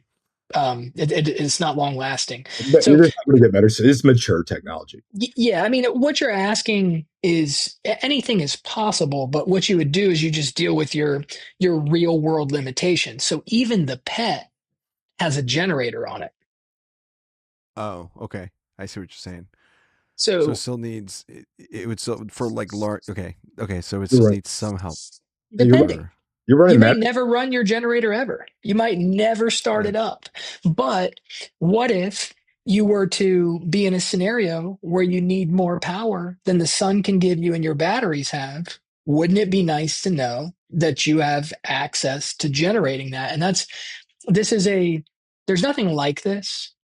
This is considering every single fail point you could possibly imagine, and just going, oh, we've seen that, we've been doing this for 10 years, we know what happened, we know what causes the batteries to go into protect mode, we know what causes low voltage situations, we know all the things that could happen, and we've mitigated those with the technology and the installation practices.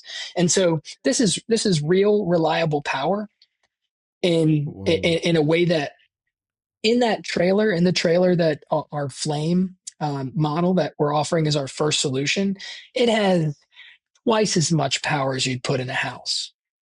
Over two times as much storage as a typical house would have in a trailer.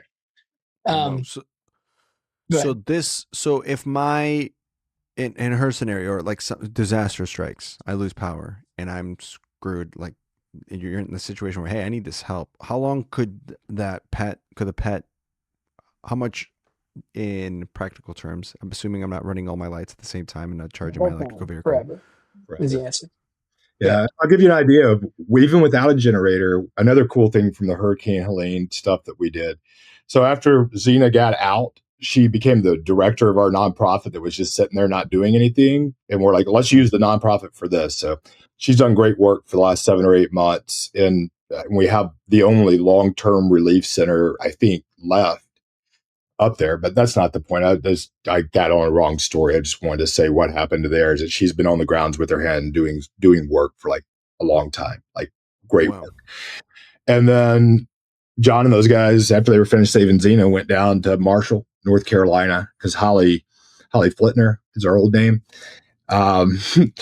She was one of our teammates, has solar and batteries, so we went down there just to make sure it was working, and found out that the town was wiped out. It was a Marshall, North Carolina, got wiped out. Mm-hmm.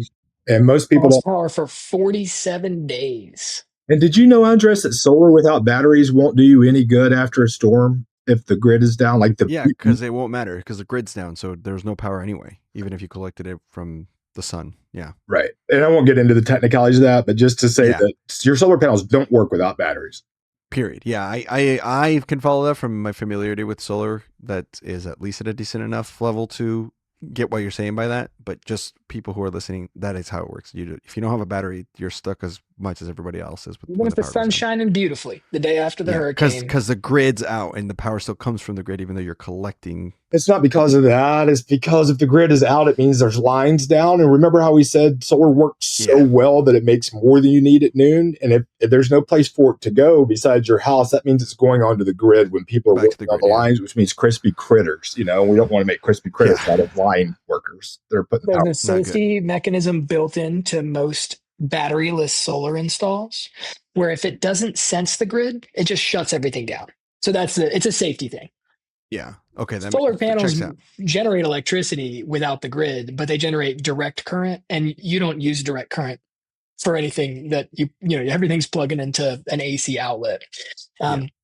But we what we did is we took some batteries and a bidirectional hybrid inverter from our company headquarters, drove it into Marshall, installed it, and it stayed there for 2 months. And it's tough to get fuel for a generator when the bridges are out and the gas stations don't have electricity. And so The this pipeline's broken. there was like 15 extension cords hooked to this business in downtown Marshall, running all sorts of activities. And it was great because there was already solar panels installed on the roof, and all we had to do is hook up to them and engage it. But that was another example, and it led to this breakthrough in the Ovanova Pet.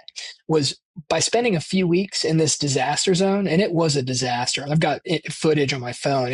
I'd never seen anything like it. I mean, it was wild. Yeah, I remember my cousin lives in Asheville, well, in Hendersonville, but yeah, and it was brutal even on that. So yeah, it was. Yeah, they got hit. It's going to take years. We brought food, water, and fuel, and everybody had tons of food and water. It just so happens that our weather channels are good enough to where people hear there's a big hurricane coming. They go to the grocery stores and they get everything. If anything, people were giving us ice cream and stuff that was going bad in their freezers. Like there was an abundance of water, abundance of food, but everybody was wanting to charge a phone. Everybody was wanting to plug a freezer in or a refrigerator. Everybody was looking to have some lights at night, charge their headlamps, right? And we drove all electric vehicles in. And so you could plug right into the trucks. And that was the thing we recognized, is that it didn't matter. We brought a bunch of stuff and everybody wanted the energy. It was all about the energy. And so that was one of the things. Stuff. They didn't want the stuff. They wanted the energy. And to be clear, like that, we put batteries onto the solar panels and it gave power to the store for 47 days. And it didn't have a generator. But we saw from being in that disaster that if you needed power, it was important enough to have that generator there just in case, because it's a lifeline. Wow. Okay, so then patches on. Let's tie some knots then, where you have these breakthrough, and then we're still waiting. Are you still guys working on like using this trailer then for farmers? Like where do we go with that? Like what's the next how do we follow up with all of Everybody's these? getting them. We're going to put 100 million of these out. You can have getting them. Everybody's getting them. You can have every color you want as long as it's white. Like we're gonna. This is not about like, here's a cool thing that we can sell people. It's like, did you see the graph with China? Do you believe that there's more energy that's going to be used when they plug manufacturing plants and Bitcoin and stupid EVs and AI stuff in? If you believe that, then you can safely project that energy is about to get scarce and expensive. And because maybe not like, what's that? Because it's scarce. Yes. It'll get expensive because it's scarce. That's how it works. That's why diamonds are worth so much money. You think you can compete with Google and Facebook and XAI and Amazon for electricity whenever they're making all the money that used to be your job? Like, come on. Like, wake up. Yeah. It's time to play a game, and you have to give Americans something they can see and buy. And if you made just so here's where it's really a breakthrough, Andres. I want to share this with you. You just make a disaster trailer. Then here's why it's the best disaster trailer, because disaster trailer primarily and most importantly from being in a disaster zone must be able to provide power. Like that, if it can provide power, it's the highest value thing. So to provide power, then you have to put power into it. So you might have a solar trailer, you might have a solar and battery trailer, you might even have a solar battery and generator trailer. But when you have a solar and a battery and a generator trailer that can also have EVs drive up to it and suck the electricity right out of the electric vehicle, then you have super resiliency. So imagine next hurricane season, the pet is set in town, and then there's like a Ford Lightning that drives up to it, plugs in, and feeds the pet. So the pet can then protect the people. And that is what it does. Instead of bringing in gas into town, like cans of gas that get on people's hands and smell bad. Right. Just bring the truck, plug it in, and big enough battery, you can get back out of town to a supercharger and do it again. So EVs massive battery. Fuel convoys for disaster areas. And that's enough that we probably could have just worked with our government connections and we probably could have sold the FEMA. And we could have got every one of them has a cell chip and a Starlink on it. Comms, gotta have a little, comms. Yeah, even this is a little ominous, but even for like warfare, the applications would still be usable because you need power when you're fighting a war, like for drones, for whatever. Yeah. Nobody's made a mobile microgrid like this one. Yeah. It's a massive application. Yeah, and it's neat, but it's also not an omni-win. And one of Ovinova's core principles is that we create omni-win solutions. So who doesn't win with this? Well, all the people who have a grid connection that isn't being stabilized because there's a trailer with very good batteries that could stabilize the grid, but it's parked in FEMA's parking lot unless there's a storm, because money, they can just buy whatever they want. And so then you've got these assets that should be guarding the grid parked in a FEMA parking lot for 10 months a year. So we're like, that's not okay. Because one of the things you learn working in a disaster area is extreme resourcefulness. Like, you don't want to waste anything. And so even not pouring gas out or not competing with your neighbor for gas and diesel for their generators, all those things matter. But it also matters when there's not a disaster, which is most of the time. But what is a disaster all of the time is the grid situation we're in and our situation with lagging China. That's a disaster. So you can't really say it's not always a disaster. It's just people don't recognize it yet. The hurricane's coming. It's the impending doom. It's impending doom. Yeah. And we can do something about it. Like together, humans who choose to plug in their pets. So that's what you do. You put your pet on a leash. Hey, John's got a good video about that. But whenever it comes in, I don't know. You can watch a video if you want to. It's kind of funny, but we can link that one for people who are listening. Yeah, that sounds good. That is awesome. So when it's not being used, you can plug it in and have the same benefits that any property has by having a solar and storage system. If you need more solar because you have a bunch of usage, you can throw it up on your garage and plug it right in the pit. Super easy, really cheap, because the hard, expensive stuff is already installed in the trailer. Wait. You're telling me we can just move a pet up next to my house and power my house using the pet? No problem. Which means I don't need to buy the panels. It already has the panels on almost 5 kilowatts on the trailer. And then if you wanted to go more than that, you can add a string on your roof or make a solar carport and then add to your production if you wanted to. Because this isn't even solar anymore. I mean, it's a solar powered trailer, but it's not like no panels need to go on any roofs. It's full facility backup. But think about this, is that you have these inverters, which is what you get the power out of the batteries with. The inverter is what coordinates everything. And they're big enough to be like, we have 2 houses worth of power on these trailers.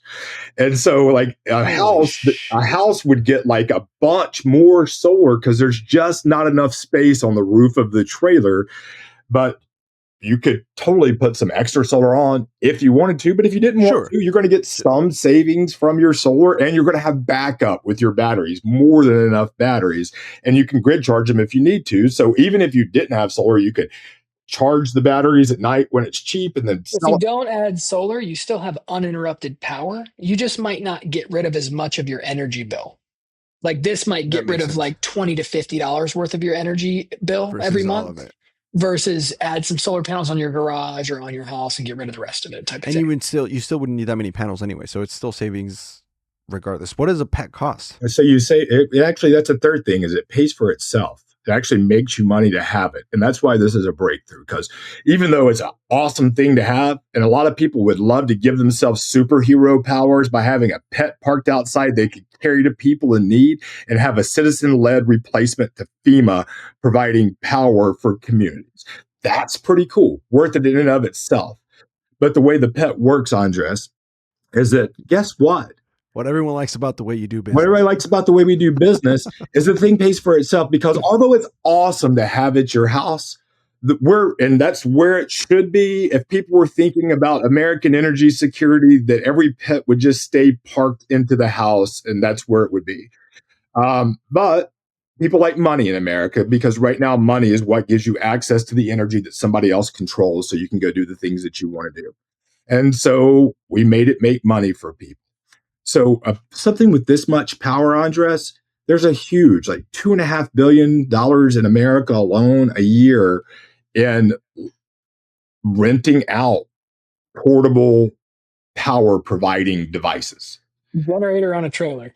Like a generator on a tray, like some crappy, loud, expensive, noisy like thing. So you think about a generator. I was at an auction last weekend. Here it comes. And it was loud. It's terrible, right? It was just terrible. Like I was at a food truck and I didn't even get any food because I didn't want to stand in line with the loud generator. So it'd be better to have a generator that barely ever runs. And if it does, it's a short period of time to fill up the battery. Anyway, but this isn't about competing with the current portable energy trailer market. This is just to acknowledge that it exists.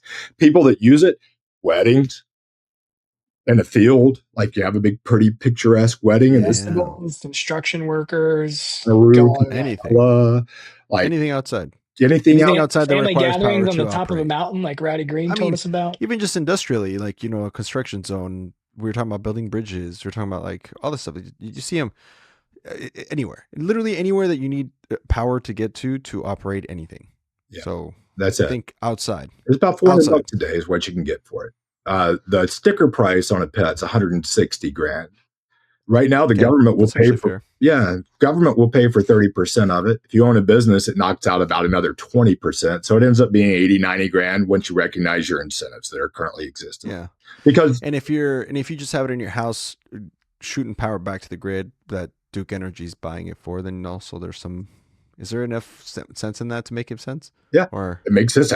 Not enough sense to just leave it at your house unless backup and resiliency is important to you. And then that's invaluable, right? How do you put a number on being able to keep your medical devices going or be able to watch your Netflix at night, right? Whatever is important to you, there's that value. And you'll save the 20 to $50 a month on your energy bill, which is going to add up over time, but it's not going to make a, $90,000 out of your pocket make sense. And that's where this rental market comes from. And this came from another lens that we have. So what we realized is that we started working in grid edge communities, and these communities that are so far away from the power plant that about 50% of the energy is lost just getting it to these on people. The way. Yeah. Right. Yeah. And then what we also learned is in these areas, the development has happened in such a way where it wasn't super well organized in consideration of the limited nature of the grid. And what I mean by that is you might have a school built, and then they might have built a neighborhood right next to that school. And then that neighborhood was planned and complete. So they built another neighborhood. And when they built that one and everybody started moving into that neighborhood, they realized, oh, wow, the feeder, the circuit that comes from the substation that feeds that school in that neighborhood, it can't handle all these people on it. Yeah. Right. And so then you have to go back to that developer and say, hey, look, if you actually want to finish developing this neighborhood, you're going to have to pay for a new circuit from the substation, and that's going to be $5 million. Right. And so this is where we're upgrading an antiquated system when what we could do is, and this is a software that we've been building for over a year now, is we could actually have microgrids on that circuit. And then whenever people start to come home and we enter this area of like too much, we just discharge those microgrids to stabilize and to make it so none of that need ever makes it back to the substation because it's fulfilled along the line. And so we built this software where you can see a map. I don't know if you had it when you sold books, but like we used to, like, basically there's a map and you can see all your customers are that you have to do your deliveries, right? Yeah. Well, utility companies could see all their microgrids that they could tap into and discharge during peak demand times, including how much energy is available instantly, et cetera. So that is the same technology that we're going to deploy for location services for our portable energy trailers. So if you wanted to rent one, you could just pull it up on your phone and go, oh, look, 15 miles away, there's a flame. I can rent it this weekend for $450. Yeah, Flame Pet for $450. So you've got this like Airbnb-esque portable trailer rental market that allows you, if you just rented it 100 days in a year, it'd pay itself off in under 2 years, and you have it the rest of the year to offset your electricity backup. Oh yeah, it's like people will they'll buy another house just to Airbnb it. We used to. It's like porta potties, but for energy. Sure. Maybe I'll start saying. Without the smell. I'm not trying to. I forewarned you. I do stand-up comedy, so I try to think of the simplest, funniest ways to explain something. But seriously, a festival comes up and they're like, "We need a place for people to shit," and so then they hire a porta potty, and the nicer ones are like beautiful, like for weddings. They have like even scented candles inside the porta potties. It's like the whole thing, right? But then in the same way, people need to shit and people need to charge their phones, or people need to whatever. So you can literally go, hey, I'm going to rent one of these trailers for this event that I'm having, carnival, whatever, concert. And then being quiet so people stand in food lines longer and buy more food and merch. People tell us new ideas for how these things should get used every single day. I mean, the applications are, it's incredible. Everything. And as it develops, as you guys start finding like different ways to apply it, not even just applications for it, but just different ways of innovating it itself. Like, it's on a trailer, but maybe eventually it can be on the X. I mean, it could go anywhere. Oh, we got some special batteries coming that don't set on fire, maybe, that seem to be coming out of the lab and being commercially available, that don't degrade and don't ever. That's pretty cool. So this is where you guys are. So that's kind of what the future looks is like. You're moving in that direction, and it's looking beautiful. That's amazing. Yeah, we covered about 30% of it. That's the best part. It just keeps getting better. Yeah, you just but wait, there's more. Yeah, tell me more, and then we'll jump into some book stories, because we might have to do a whole separate like episode in 6 months to see where the hell you guys are at now. Yeah, because goddamn, we can. By the way, the record is 4 hours, and I'm not necessarily trying to break a record here for episode recordings, but tell me what's then the vision now. You said 30% of it, so give me like a good chunk of the rest of it. Like, you put up. Let me just show you one example that matters a lot to me, and other people may not care about this, but when I went up to serve that Hurricane Helene area, and it looked like hell had won, people came together at the churches. There were people in those parking lots at that church. By the way, I'm going to cheers to you guys, if you don't mind me. Cheers. If anybody wants to grab a cocktail. But anyway, okay, sorry, go on. There's people coming together. There are people coming together to rebuild their community when faced with a hellscape. Like, unless you've been there, you just can't get it. It's terrible. And where did you find people? There was no phone. You couldn't call anybody. You couldn't get on the internet to find out where to organize. So people went to the church. They came together. So I'm sorry. I'm going to go pee real quick. And so, okay. John, tell me this story. That's the nice thing about having an extra guest. Leak out of his eyes and his penis. Yeah, he's out here like, grab a cocktail or something while you're out. Now, okay, John, tell me, keep going with this story. Tell me more a little bit about where this is going, because I think this is just really fascinating, and I think what you guys are doing is so great. I mean, again, I don't know.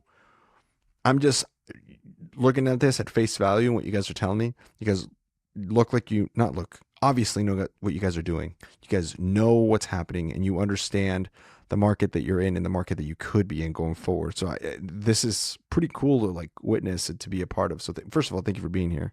But please go on and tell me, because this is, the curiosity in me is just going through the roof.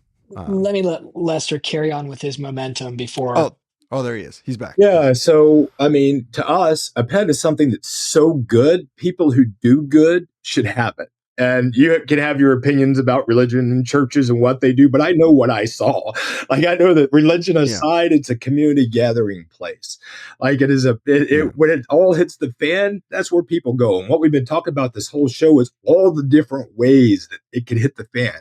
And so if you want people to believe that something is good, you give it to the good people to use it. And I would love to see churches be the first people who have access to this. Why? One, they are the most likely to risk an economic possession, because keep in mind, a pet will make you a few $100,000 in just a decade in free cash flow once this rental market is established. A church already has a pre-built-in rental market. So, but before I get to that, because that's stage 3, going back to point 1, if there's a pet, it's like, hey, summon the pets. There's a hurricane coming to southern Alabama. Marshall Shields is going to get knocked out down in Mobile. And so there's this hurricane coming. You're like, bring the pets. shine the pet signal, and all the pets forward deploy to Alabama. Well, guess what? If you know that you're going to make $200,000 or $300,000, are you going to risk that asset if you bought the pet for making profit as the primary purpose? Probably not. Maybe if you get paid enough to go down there. But if you're a church, you go, because you're there to take care of people. I think that they're most likely to use it in its highest possible function. Number two, church has a great profile to actually guard the grid, because most of the time they're not there. Sundays and Wednesdays, basically. Yeah. And so the rest of the time, that energy can be used to share and really do grid support services super well. And then it saves the church money. That's great. It provides backup for the church. That's great. Really cool application. And the third thing is, it's going to make a lot of money because they have a built-in rental market that no app needs to be developed for yet, and we can work with them in concert. Why does a church have a pre-built-in rental market? Because people get married at churches. They like promoting things like that, because people go to outdoor festivals and concerts at churches. People are leaders of their communities, go to church. They're event centers. That's what a church is. I mean, that's simplifying it, but yes, from an application standpoint of what the pet is to in relation to a church, it's an event center. Yeah, it's Sunday morning gatherings, Saturday afternoon weddings, summer festivals, Bible schools. Yeah, that's fair. Yeah. And that's not actually, it's not even just churches. I mean, mosques and temples. I mean, I have a Buddhist temple, maybe 300 feet from me. No, 300 yards from me here down the street. And this last Mother's Day, I mean, it was just packed with people. I mean, everything, any sort of religious gathering place, not just necessarily like Christian faith church type of thing, they're going to have events year round, all year. Wow, really smart. And the Hare Krishnas and anybody, or volunteer. I'm out in the country, so I think about churches and I think about volunteer fire departments. But it could be a Buddhist temple, or it doesn't make it a Jewish synagogue. But the people of faith, if they have it first, then there's no selling. It's just like, here it is, and keep in mind, we worked for 7 years with churches and schools. Power comes from God. God. He made the light. He made sun. The first thing he made was energy. I always like to tell people, you don't have, like, judges references. I'm like, you don't have to read much of the Bible, like 4 or 5 verses into Genesis, to find out that God made the light and it is good. And that is what. It's like first thing he worked on was generating power for everybody. Trying to remind us of how to win the game. It's like, if you can't read the whole book, at least use the light. Talk about a pet. He made the ultimate pet. It's a pet. Yeah. It's just, millions of miles away. But are you getting ready to talk about secure communication so it can be actually scalable, or are you going to talk about something else like the DoD people we're working with, or what? Well, I mean, I think that that's really the best way to round this out without getting too techy, because there's always the thing I've noticed just recently is people are like, they don't see the difference between one energy trailer and another energy trailer, and that's an hymns came to join. Hell yeah. Yeah, big fan of when pets show up on the show. Big fan. Yeah, well, this is Hams, and he's a good kitten. So, but I would say that that the technical specifications are really, really exciting, but not the thing to talk about. There just isn't anything like this. People, even education has to come first before somebody can get excited to understand enough about what that means. Yeah. 100% utilization rate is another way to say it. It's either used in disasters, used to rent out, or used to be plugged into the building. You don't have any. It's like a bookman. It's always going to the next door. Yeah. But I guess the simple way to round this out would be telling a story. These rural electric cooperatives that we've talked about, they are not the big investor-owned utilities, and they haven't really had a lot of solar interconnected in their grid. As a matter of fact, we've helped write interconnection agreements for utility companies before, because they just hadn't even done it before. So the reason I bring this up is because they're very open. They don't have they don't have an issue or really understand why solar is a problem, because they don't have so much of it on their part of the grid, where there's those over voltage situations I was talking about, where they might have to pay someone to open up their circuit. And they understand, because they buy their power from the investor-owned utilities, that demand is the biggest issue and power factor. Dirty power that's not efficient, and then the demand charges that they get for paying for a lot of power at one time. They would love it if they could not buy so much power at one time and they could just sip a lot of power over a long period of Yeah. time. So the reason I bring this up is because one, you've got the aging grid where these portable energy trailers, it might be really hard to convince that manufacturing facility that they need to go solar, but you could park a pet next door and plug it right into the transformer that feeds that place if you're the utility company, and you've solved your issue of having this big energy user in a place where they're hurting you infrastructure wise. You have a mobile power plant, a mobile micro. You can specifically place it somewhere. But let's just say that we do this for a moment. Let's say that these utility companies get on board and they go, all right, John, Lester, you guys are brilliant. You're saving us billions of dollars in infrastructure upgrades. We're going to buy all your pets and we're going to place them right where we need them. We're going to put them in the exact locations where everything's stressed out, right? Mm-hmm. Well, that's actually kind of what's going on um in a less sniper rifle way with the way that our grid and our energy is developing today. Do you know the term virtual power plant? No, no. This is where Um, my well versedness in power and solar and power yeah, no meets its problem. limit. VPP, virtual power plant. DER, distributed energy resource.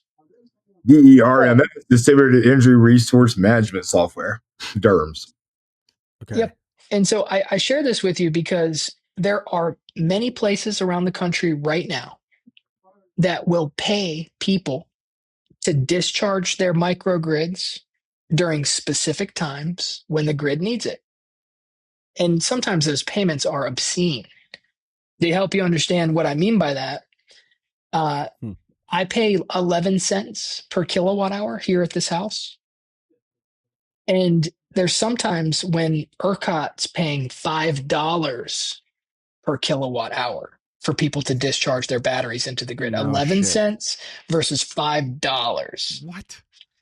True stuff, right? Oh, And so That's not how it works, but is that 500x? No, 50x. 50x. Yeah, so you Oh fill up your pet at God. night, and then that day, and it's not $5 is the peak. It can be. It's usually more Sure, like I mean 20 it's not cents, everywhere, 50 but cents, you still always find it. more. it's the That's peak as still of today. crazy. But Yeah. again, And it'll get yeah. I want to be clear. If the utility company is willing to pay that much, you know that it's worth more. Yeah, because they got a profit from it. Yeah. Okay, yeah. Let's just be clear about that. So now let's consider that that's where energy's headed right now. Is it's headed in a way where we're asking people and we're incentivizing people. We're making incentives, and we know incentives move people, right? Yeah. We're incentivizing people to participate in grid services where they discharge to help our grid because we need it. Okay. And we just had a conversation about how these rural electric cooperatives are saying, heck yeah, like, please, let's go ahead and do your thing, John and Lester. And we're going to put these things not only anywhere, but we're going to put them in the spots that we need them. Because those DERs we were talking about, those distributed energy resources that are getting paid to discharge, they aren't strategically placed. They're just people who decided to go solar for their business or their home, right? Yeah. And they're not mobile. Correct. So now let's talk 2 years, 3 years from now. There's saturation. There's a bunch of, let's say 100,000, 100 million, however you want to do it, right? And that you name the level of saturation, where every X time during X season in the wintertime, it's usually the morning when we need power the most. The heaters are on, everybody's making coffee, taking hot showers. And in the summertime, it's usually like 2 to 8 p.m., somewhere in there, depending on the state. When everybody's running their air conditioners, it's hot as hell, And they right? come home and it's hot. Come home. And the Yeah. sun's going down on those Yeah. big solar fields, and the wind hasn't started to kick up yet for the wind fields. So this is our utility grid, and it is running smooth. It's got a great power factor, very efficient, because we have all these distributed energy resources that are kicking in right when they need to. Everything's working great. Sure. Well, every one of these, and we found this out and this is not anecdotal. This is 100% true. I had to drive hours to go remove one of these smart inverters that I'm telling you about right now, these bidirectional hybrid inverters. It was hooked up to the critical loads on a facility. And it was shut off from China. So this is a person on the US electrical grid whose power was shut off on their most important circuits from China. It literally says it on the screen. Your unit is not allowed to operate in the US. You need a 5-digit passcode created overseas. So that's now at this house 3 or 4 years ago, my lights went out. This was the first instance that taught me in Leicester that this is a real thing. My lights went out, and I'm a microgrid technician. You'd be hard pressed to figure out some form of microgrid that I wouldn't be able to get activated again, assuming that something wasn't broken that needed a part I couldn't find. But I couldn't get my lights back on. But what had happened is somebody pushed a firmware update from China, and the firmware update failed mid-update, which killed the power, which killed the internet, which made it so the firmware update couldn't finish. So my power's done. My machine is bricked. The only way to fix that is to download a firmware update via a phone and then put it on a USB stick and stick it physically into the machine. And no normal person's going to be able to do that, right? So it was an accident. It was an accident. It was not malicious. We're just trying to make the machine work better, but it doesn't change the fact that a U.S. citizen you're talking to right now who inverted that one John's talking about, it was the first one that ever came to America. That type of inverter, we found it because we imported that thing, but because it's plugged in through a software that was being controlled from China, monitored and controlled. So let's get back to the story now, because I'm trying to be concise for your listeners. So, or are we going for the record? You tell your tale, man. I mean, this is, again, the people who are still listening to this point are like enthralled by this conversation. Anybody who is like, I don't care about solar, has dropped off a while ago, but those aren't the ponies we're looking for anyway. What I mean by ponies is like people who are like, wow, I am fascinated by what you're saying. This is crazy. And I am totally invested in this story, right? The people who care about anime watch anime is what I'm saying. So at this point, we're neck deep, and you're telling me, to make sure I'm understanding this correctly, there are inverters that are hooked up because of the way that the world works. All inverters that are made. I don't know of a U.S. manufactured inverter. I don't know of one. Jesus, Mary and Joseph. Hold on a sec. Oh, this is the reel of the episode. This is what's going to go on Instagram. Hold on. Let me make sure I'm understanding what you just told me. All inverters that are hooked up to any electrical grid in the United States of America are completely manufactured, monitored, and controlled by someone in China. Let me add some precision to that. Okay. Yeah. Okay. Yes, please. There are no controls for dumb inverters. So there are inverters that all they do is take DC from panels and make them into AC. There are no controls. The only control is if the grid signal goes away, they shut off completely. If the grid signal's there and there's PV there, DC solar panels, that they will invert that and they will do their thing. No controls. But if you have a hybrid smart inverter, this is for people who have solar. Yeah, I've been in solar for a decade, and I can't think of a single person, even if they say that they manufacture or that they're made in the USA, that actually are. Lester, can you think of anybody? Tesla, but the guts aren't, and the battery cells aren't, and so that means the software's not. But it's assembled here. It's not made here. Right. So that's best case scenario, which is rare. So I just want to add some precision to that. It's like, sure, probably didn't need to happen. But basically, the type of inverters that are very best at making batteries work and affordable, which is why that's why we found it. We just knew which tech would do it. We found it. We imported it, and it worked. It was awesome. We knew we're getting ready to get a lot of batteries out there, and the Chinese turned off John's lights by doing a firmware update that they were just trying to be helpful. So we found a vulnerability super early. Anybody that has solar. and has inverters. Solar and which is battery. everybody. Actually, a lot. It gets worse, but again, What? I don't believe it's actually malicious at this point in Sure, time. but it can be. And that's actually when we reported this stuff to like Department of Homeland Security, FBI, CISA, DOD. When we started like, you guys did this? oh yeah, we tried. We literally went to DC and we're like, who can we tell about this? We tried to bring it to our country's attention as loudly as we like, with the respectfully and responsibly bring it to our country's attention. And there, now it seems ponytails like, get to break the story. well, we think we got through. You. We got through to them by paying a cybersecurity firm a large lump sum of money to actually go into all the hardware that we've been discussing and look for vulnerabilities. And because we were like, hey, this stuff is vulnerable, and we need somebody that actually knows what they're doing to go into it. And it was.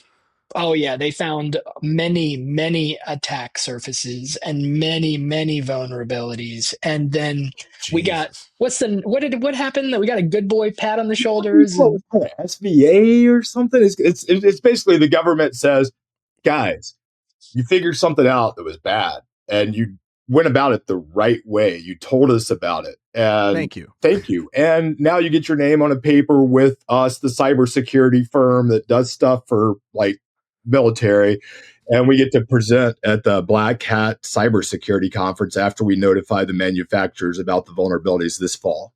Where else outside of solar are these inverters being used? That's for you could. There's tons of applications.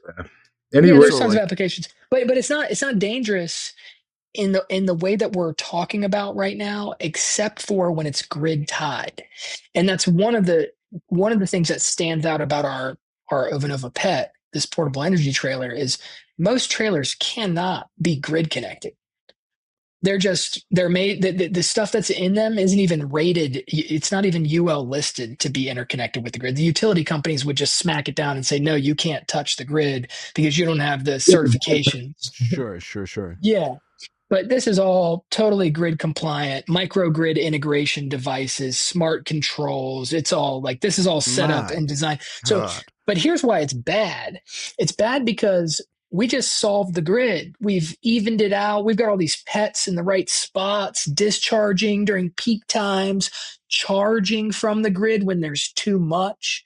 So the grid doesn't have to pay the solar farmers to open their circuit. They can just say, you know what, there's too much. Let's just absorb it, right? Doing all the smart stuff at the right times.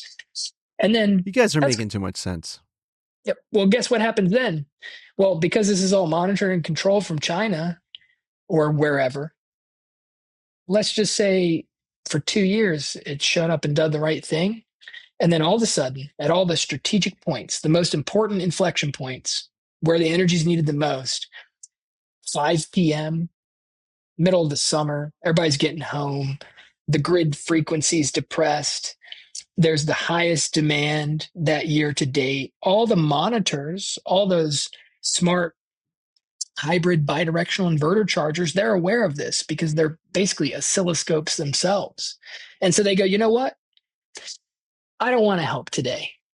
As a matter of fact, I want to suck from the grid when it needs it the most right now in all 100,000 units right now. What would that do?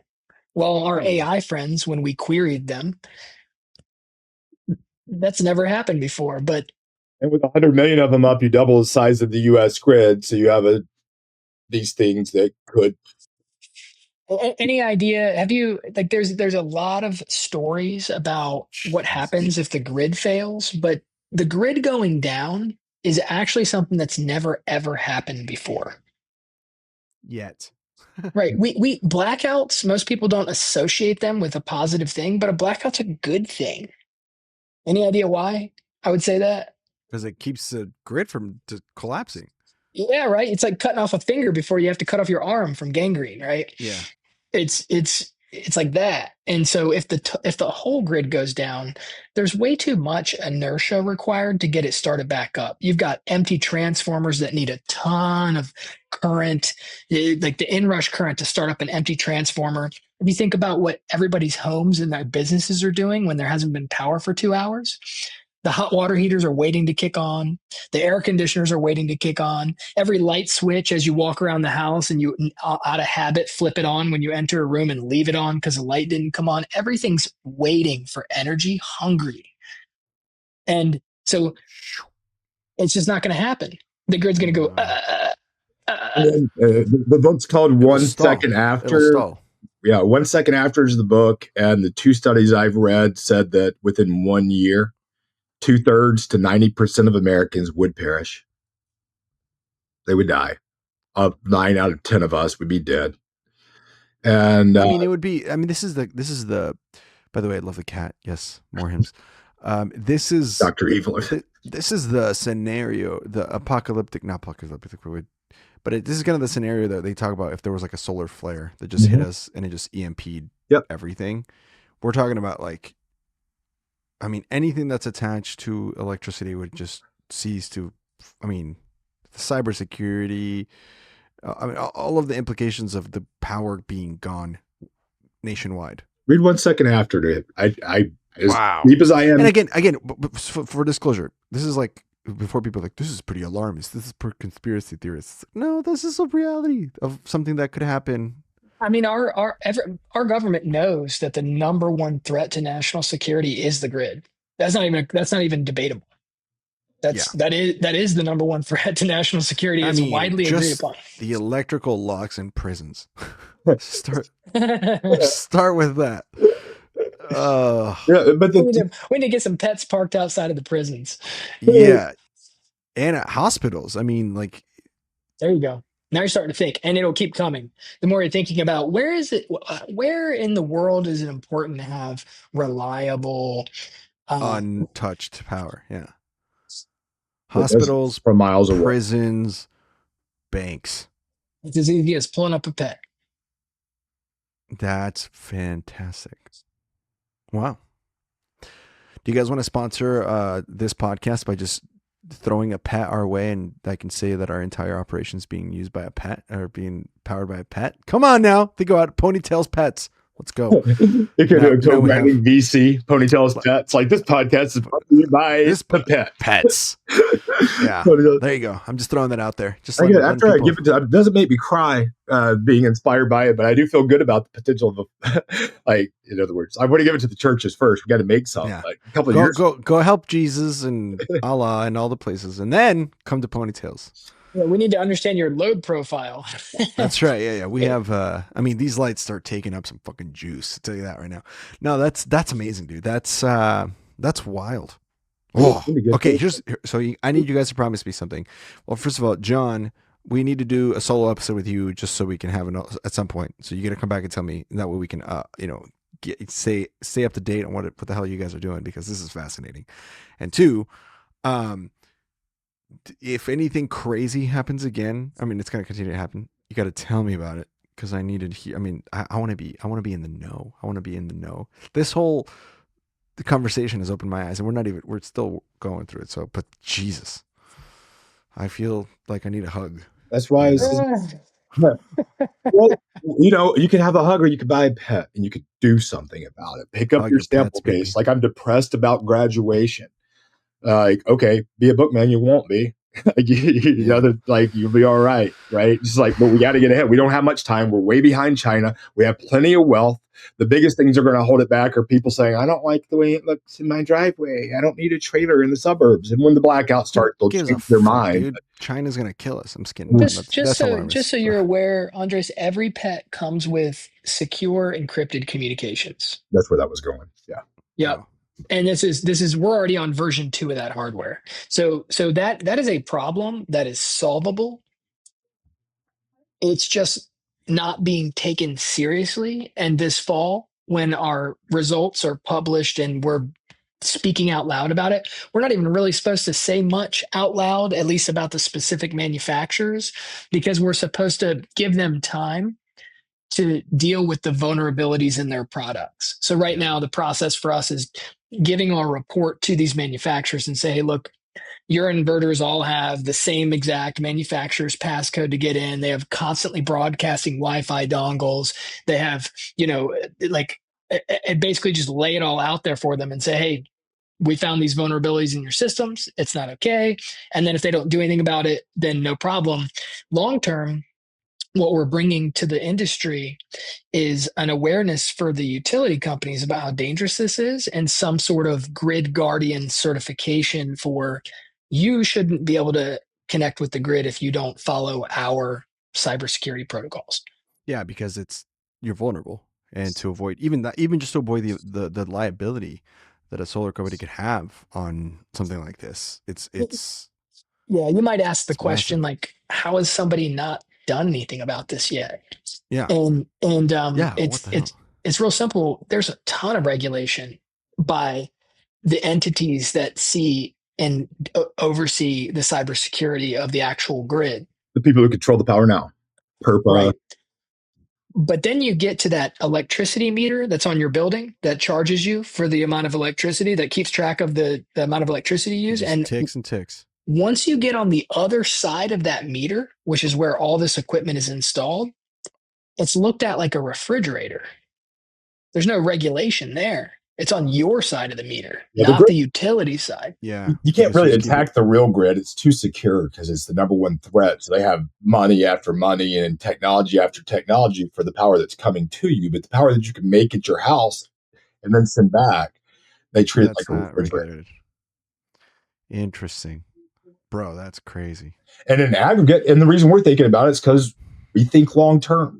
Another one of our core competencies, being book people, and we see bigger things. And I've seen me go from a door-to-door book person to a multi-100-person organization. I've scaled something before, so I don't have any trouble believing that it's possible. To understand that. Well, and it's not just that. I mean, from all of the conversation that we had already, it's clear that, all sorts of different alternative energy resources are going to be the way of the future. It's coming. It's not like it's all of a sudden people are going to be like, whoa, let's forget all the solar, forget all the wind, forget all the nuclear, and let's just go back to gas. And it's just continuing to be more that way, especially as the grid ages and ages and ages. And so what you guys are, this is going to be more and more relevant, not any less relevant. And so the fact that you're addressing this issue ahead of time is just, the fact that people don't know, most people can't know. The biggest solar distributors in America don't. Like, I saw Sunrun, which is one of the biggest companies, posted something about, we have 45,000 or 450,000 batteries under management now, or some big number. And how I responded, because I say things, is it's terrifying to me that a company whose future value is almost certainly zero would control this many unsecured distributed energy resources.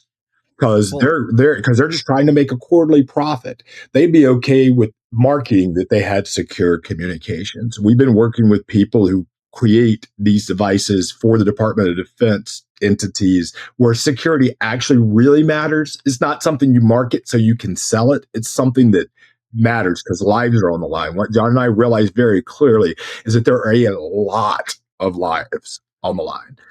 And so, we're not in this to make money. So even if we go bankrupt, it doesn't matter. We will continue to do this. It's taken us 2 hours to unpack this with a curious mind, and a mind that knows relatively how it's not I'm not an expert, but I can speak the language of you are in the solar industry. So because I sold solar for a while, I'm aware of how things work. Not to the point that you guys do. I'm just saying that you don't have to explain it to me like I'm a 5-year-old, even though you're doing it anyway, because I need it.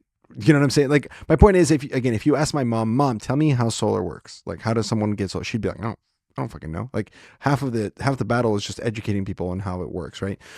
So for numbers, I just looked this up. This could be completely wrong. This is according to solarinsure.com. How many Americans have solar panels in 2024? 4.2 million American homes equipped with solar as of 2024. That is about 7. Yeah, about 4%. There's 120. Let's pause there, because there's still a confusion, and I don't want to create this confusion in the audience without clearing it up. Most of the solar out there, 99% of the solar out there does not have batteries. Of the small percentage that does, they are crappy little incapable. They're like little wiener. Sure, They they suck. It's a Duracell, right? Triple double A. Yeah, that's John's word. Yeah, it means pathetic, small, like a little wiener penis. It's just like the batteries aren't very good. And credits John. That's his word. And along with sex pod, which means like perfect. But anyway, so there's not that much of a threat yet. And even the better news, horrible news for the homeowners, good news for us is that retrofitting them makes them a little bit weaker than they would be if they were just done right to begin with. So the threat isn't necessarily what's been done, although it's there and it's a little bit, it's what's coming. Because this technology that's really dangerous because it can put a lot out at once. We found that. Essentially, like there's another, like we're one of the first 3 companies in America for sure, and we're the best. We are the best at understanding the technology. Who's also involved in solar. And the people who did find it don't know how to sell. Yeah, so you guys are early developers to begin with, but then on top of that, you have the skills to scale. So you guys are if not already, are going to be leading the cutting edge of what this is going to be. So that's clear. Yeah. But more importantly, like my point is, again, even if it's a small percentage of threat, like because of who actually is at risk here, like it's gonna continue. If it hadn't been for you guys being able to like find this and address it beforehand, you're finding a problem that exists, but has a potential to be catastrophic because of the vulnerabilities. If you hadn't found it, I mean, somebody probably would have at some point, but the fact that you guys were first, and then I mean, it's what's happening in Europe. It's what's happening in South Africa. It's what's happening in Australia. Yeah. The only people you have in solar are people who are in a solar industry to hit a sales goal. They don't know that they can always sell. Like if they're John and I, and you know this on the show, I'm not worried about being able to survive by getting money from selling something. Like we solved that. Yeah, you can sell anything. I'll sell pictures of my feet and make money, but still work for a worthy cause. I understand what you're saying. Yeah. So if you have, you're by the way, comedian. You can go to Feet-Finder, andresgamboa.com. I paint my toenails sometime. Yeah, I'll share some teasers at the end of the episode. The toenails are. Damn, dude. Okay, well now that's okay. Any other last closing statements about this specifically before we move on to some fun book stories and then wrap this up? We're looking at another 20-25 minutes of episode. The last thing that I will say about why do you guys think it's such a big deal is very simple. I'll help them understand. So let me finish my point. When people's focus is making money, and they're not very good at it to begin with, they stay completely consumed with it, and then they start to make it, and they think they've done something instead of asking, what's going to be the impact of doing this on other people long term? We just don't have time to think about that stuff. So that's why people have it. That's all we've been thinking about the whole time, which is why it's taken so long to make money. Because we wanted to do the right thing, from the whole time. And that's not to be heroes.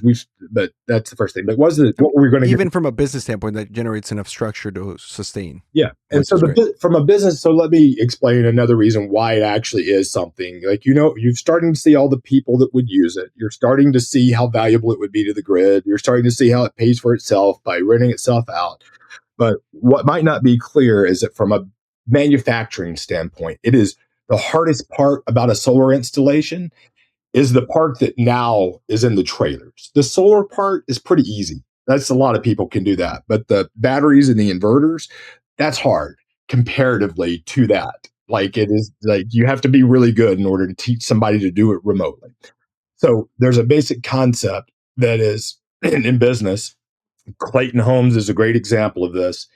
It is the mobile homes, and they're very valuable because it is much easier to build it and roll it than it is to roll people to build it. So if we're putting microgrid up on somebody's house, I have to send my crew out. We have to get a hotel room.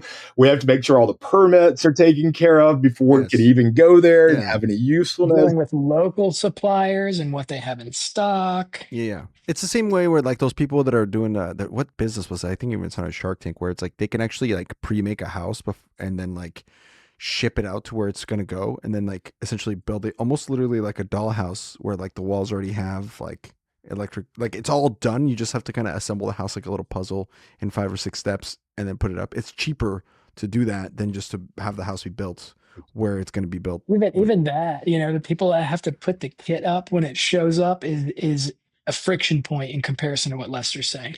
Yeah. But just for the example, like it's significantly cheaper to do that. So you're seeing that more and more now. I mean, you're seeing it in different places. And it's just labor. It's right there. I don't have to take my microgrid techs done with this house. Now which labor's gonna go up because AI is taking over, which whole different conversation. But yeah, well, we're still gonna need energy. Maybe during the break we'll get this 2-minute clip or something that I saw Sam Altman say that just recently. But if anybody doubts what we're talking about, just Google Eric Schmidt, Google CEO AI energy, Google Sam Altman energy, Google any technology leader. They're telling the truth about it, but people don't care because there's never been anything people could do about energy. So we just don't ignore it. We just and when you grow up in a first world country where it just doesn't blow your mind that if you turn on the power, the lights come on. Right. It's nice. You're never it's a privilege almost. And I know that people hate that P word, but that's the truth. It's a privilege when you're like, my entire life, if I hit the on switch, the lights turned on. That's like 99% of Americans, or a vast majority of Americans, that's been their entire life experience.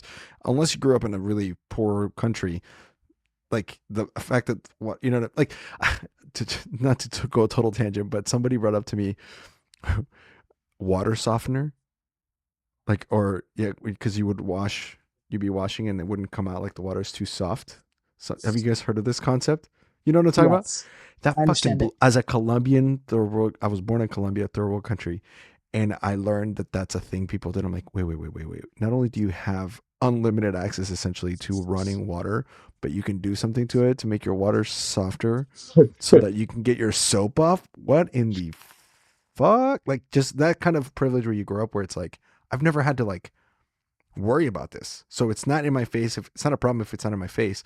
And now it's like, dude, it's going to be in your face. It's going to be all over your face.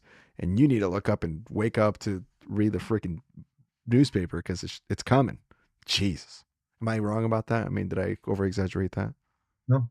You're exactly cool. Right. It's really easy. It doesn't cost that compared to your mortgage, compared to your kid's private school bill, compared to saving for college, compared to all the things that people do who are adulting well. Their power is the least of their concerns. Because it works so well. Almost it goes out. And then you lose Wi-Fi and it's World War III. Yeah. But you're just saying, I'm willing to be dependent. Other people, wherever you are, just keep sending it to me. I'll just keep doing my stuff to get the money. You just keep sending me the electricity. Lester used to tell this story about the young fish and the old fish. And it's 2 young fish swimming in the ocean. And they're just chatting, talking about the girl fish. And this old fish swims by and he's like, hey, boys, how's the water? The 2 young fish look at each other and they're like, what's water? Yeah. And it's just the idea of when something's so omnipresent, we're not even aware of it. And that's energy. Yeah. Yeah. And I mean, and we already kind of touched on this a lot, but that's exactly right. Because when the first thing any news media outlet will talk about specifically when a disaster strikes, or tornado or hurricane, whatever, flood, the first thing is 645,000 people were left without power. They don't say, they don't even say food and water. They don't even say, like, that's the first thing that like is reported as far as like damage done by a natural disaster. Later on, they talk about the dollars to rebuild whatever homes and bridges and shit that went out. But like the first thing they report on is how many people were left without power and for how long. You know what? I don't know too many people that have medical devices, but I have multiple friends with CPAPs. And to hear that, if you're used to sleeping with one every night and you don't, it's it's just like, it's such a weird thing to think like, a medical device that I rely on for my health and my vitality, and power being something. It's just if you're not in that place, it's hard to empathize with it. It's hard to go, oh, wow, that's like life and death for many people. Yeah. And what I would say about a pet is, and why I get all fired up about it, is pets mean deployed at scale, that people never have to be without power or powerless again. Yeah. Because even if the AI crashes the grid, you can unplug your pet and get out to the desert and have it just power whatever you need. Which is, here's the last thing. Here's kind of cool. This will probably have already happened by the time the show comes out. Maybe not, but Evan would like for us to promote the show. Are you familiar with the show Modern Homestead? Or maybe not. No. I wasn't either. Tell you, I've never watched the show, but it's like the number one show on like Carbon TV, and it just got picked up by Amazon. And it's this really good looking couple that moves from like California, buys some land in Tennessee. What's it called? Modern Homestead. Evan and Jana are the shows. Yep. And we met him last year when we were doing the USDA stuff. And he's been through this process with us and understands that we were telling the truth the whole time. And it really is a screwed up deal. And we're not just incompetent. And we regained his trust through this process. And we told him about our pets. And at the end of this month, he invited us and John to come to the set of Modern Homestead on the last episode of the show and deliver the pet as a solution for pull-off, plug-in energy for homestead. Last episode is season 2. There will be a season 3.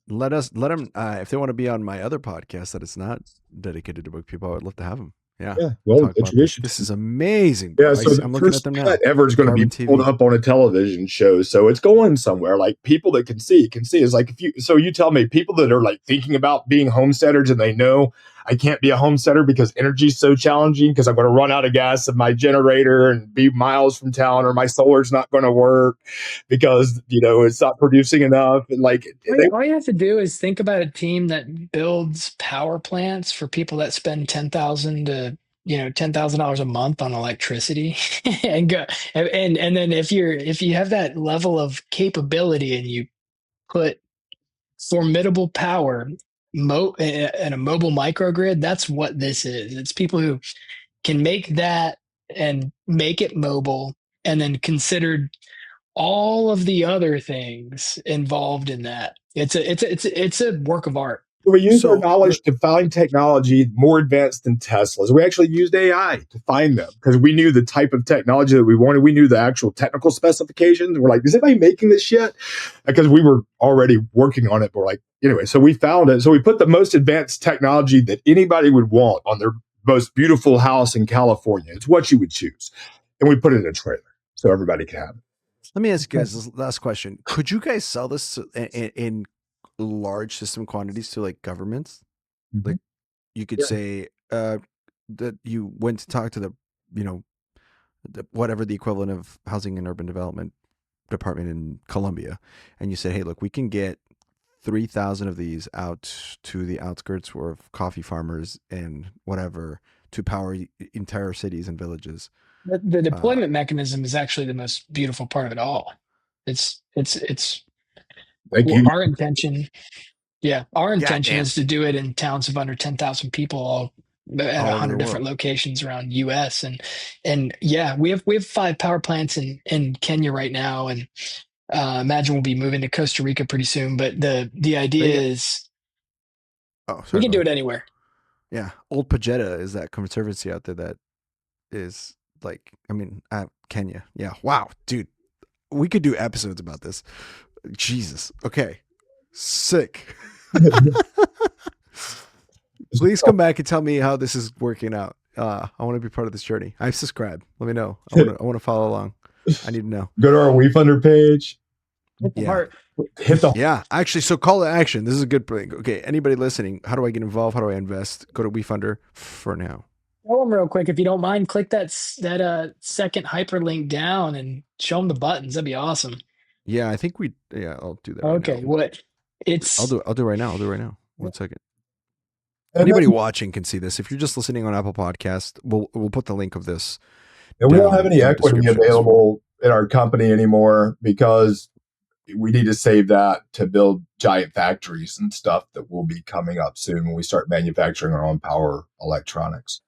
But there it is. We do have a way to 3x your money, and we figure it'll take two years-ish to get it back. So you can invest different volumes here in this website. For now, it's on WeTransfer. It might be in other places later. Oh, It's the same place we had this video. Yep. It's that heart on the right where it says watch for updates. That's how you subscribe to. There you go. That's what you were trying to do when you were doing this. And then you have to continue with Google or continue with Facebook or continue with Apple. Okay. All right. So there it is. And again, we'll put this link down below for people who are not watching, who are just listening to the show. They can go and check that out. Wow. We'll be giving updates on there during it, but we're doing the crowdfunding less for money because truthfully, we need billions to start. Sure. Not start, but a year from now, once people understand that it's going to work. Most people think, how are you going to, has anybody bought one?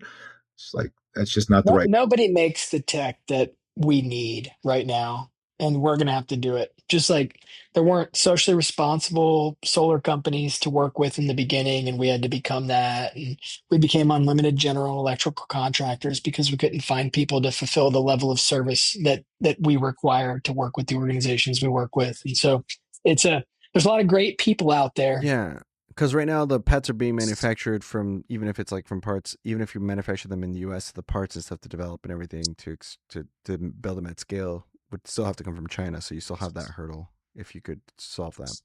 Yeah. Fantastic.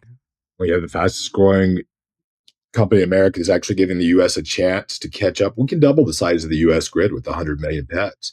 They were like, boom, talk about that graph. It's like, we're competing. And so if you were China, once you realized that was going on, why in the world would you continue to allow your components to be shipped to the US? They got to be out here. Yeah. There's red flags are everywhere. Wow. Damn, guys. Well, that's fun. I'm going to go hug my child now. I'm sorry that we created that response in you, but I'm also real glad we did. It's like Wednesday of Cell School. You guys did your job. You guys did your job. I did my job. I think I asked enough questions. Great ones. But now I have some book questions. We can't leave people on just specific solar. We need to have some book discussions. Come on, guys. You guys up for like 20 minutes of this? I feel like we never stopped selling books. We just chose a different territory. We still find a way and take full responsibility. Oh, but I got some rapid fire questions. And then John, I need you to come and you do your own show because I need to hear a story about how you got recruited. Okay.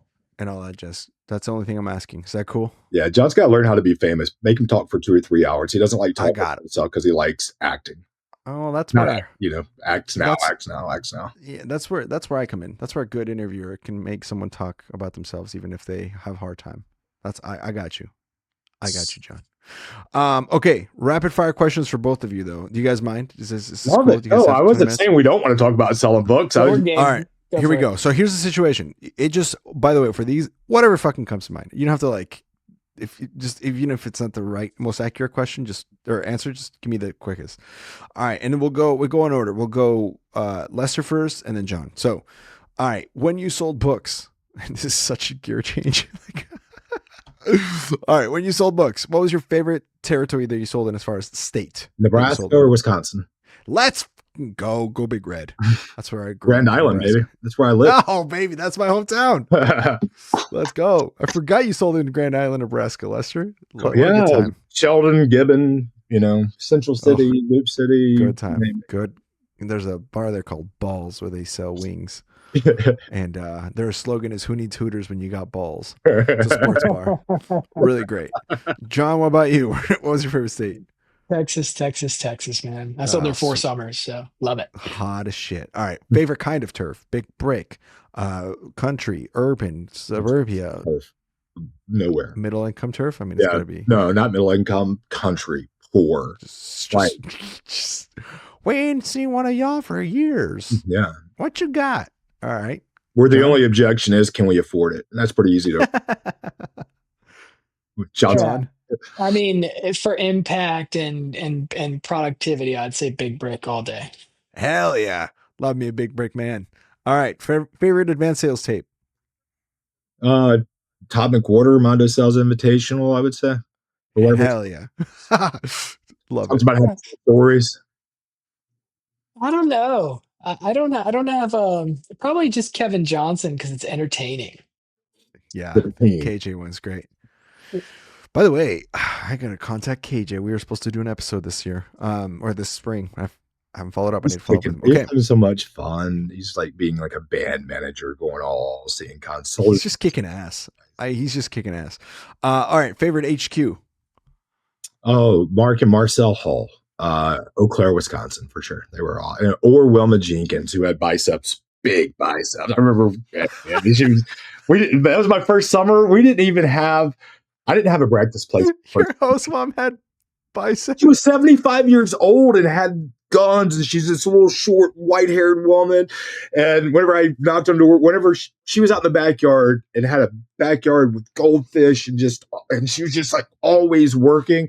And I was like, "Can we stay here?" Obviously, y'all know what I really said. I didn't say that. And then we went downstairs we had this big water bed, and I only wore 2 pairs of underwear all summer because she would wash the pair I wore the day before. And she cooked us breakfast. So I had like a mom my first summer. It was awesome. I was off schedule because, I didn't do right because I should have been going to her breakfast place, but she was a breakfast place. I never understood why my roommate was still there whenever I was leaving, but I don't think he left the HQ very much. That's a great way to be off schedule, which is a question that's coming up. But John, favorite HQ? They were all so great, but Charles Black, he was he would drive a golf cart around the local high school. He was a retired police officer. He was a bull rider. This guy, I mean, Charles Black. I'm not sure if he ever like tried to set me up with his daughter, but he's just such a cool guy, and his family is so cool. And we would come home to meat like every night. Dude, he would just try to feed us meat, like just massive on the meat. grill. Yeah. Oh, you're about to drive back to Nashville for checkout? Take this meat with you. Just like he's just epic. Exactly the freezer and the refrigerator, and it was a Epic. cook, and it was just there was always meat. Charles. Epic. Absolute fantastic. Okay. Yeah.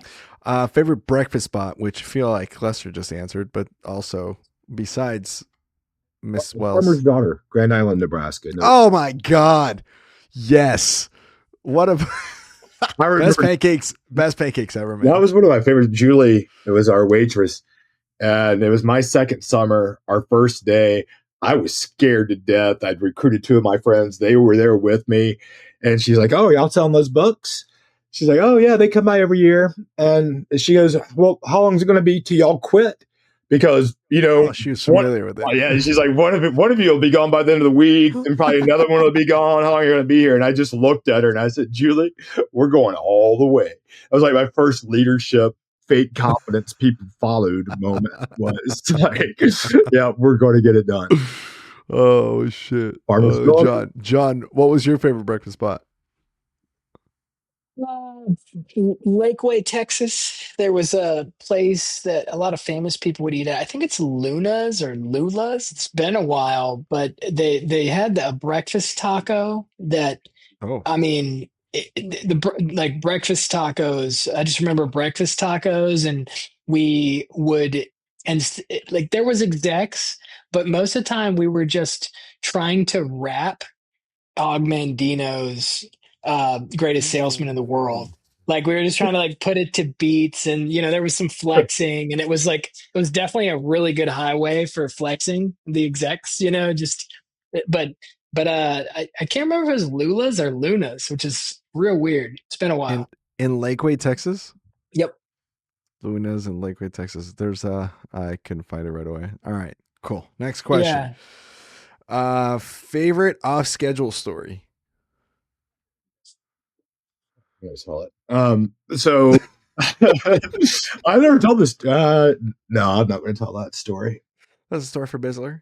Yeah, I've got some Bizzler stories from the very last. There's nothing good about being off schedule. Oh, that's not true. There's a lot of great things about being off schedule. I went horseback riding. I saw some great movies. Come on now. I went to a bar with Matt Ross on the 4th of July after I sold 100 units by noon. And so nobody would know I was off schedule. And we pretended that we were Maxim reporters, and we were trying to see which of the see, we said we're going to little bars and little towns across America, and we're just seeing who's going to give us the best story. And whoever gives us the best story, it might be in the magazine, because we figured we weren't really lying, because we probably could tell a story like that. But then Epic. we just ended up with naked people dancing on the beach and stuff. And it was an interesting day, and I could get deeper into that, but it was. Yeah. But Matt Ross may or may not have been there. Matt Ross may or may not have been there. If somebody was there, it would have been Mort.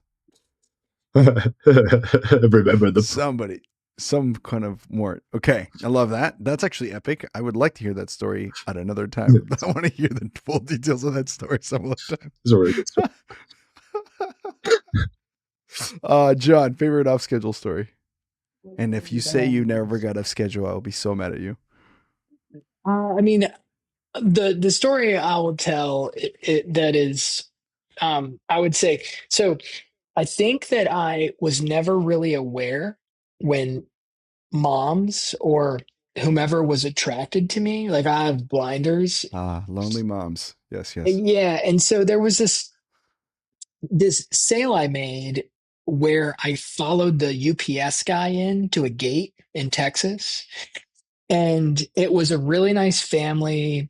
And there was like a lot of chemistry with the mom and daughter. And I came back for deliveries, and the mom had she knew when I was coming because I texted with her, and she basically made sure she wasn't there and that her daughter was. And she had like made me a quilt.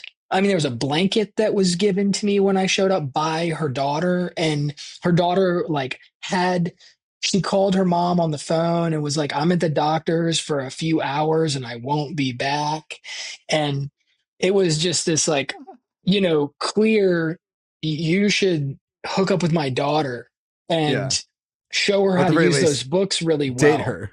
Yeah, like show her how to use those books really well. Section. Right, but her daughter was definitely young and like old enough to be probably legal, but I never asked any of those questions.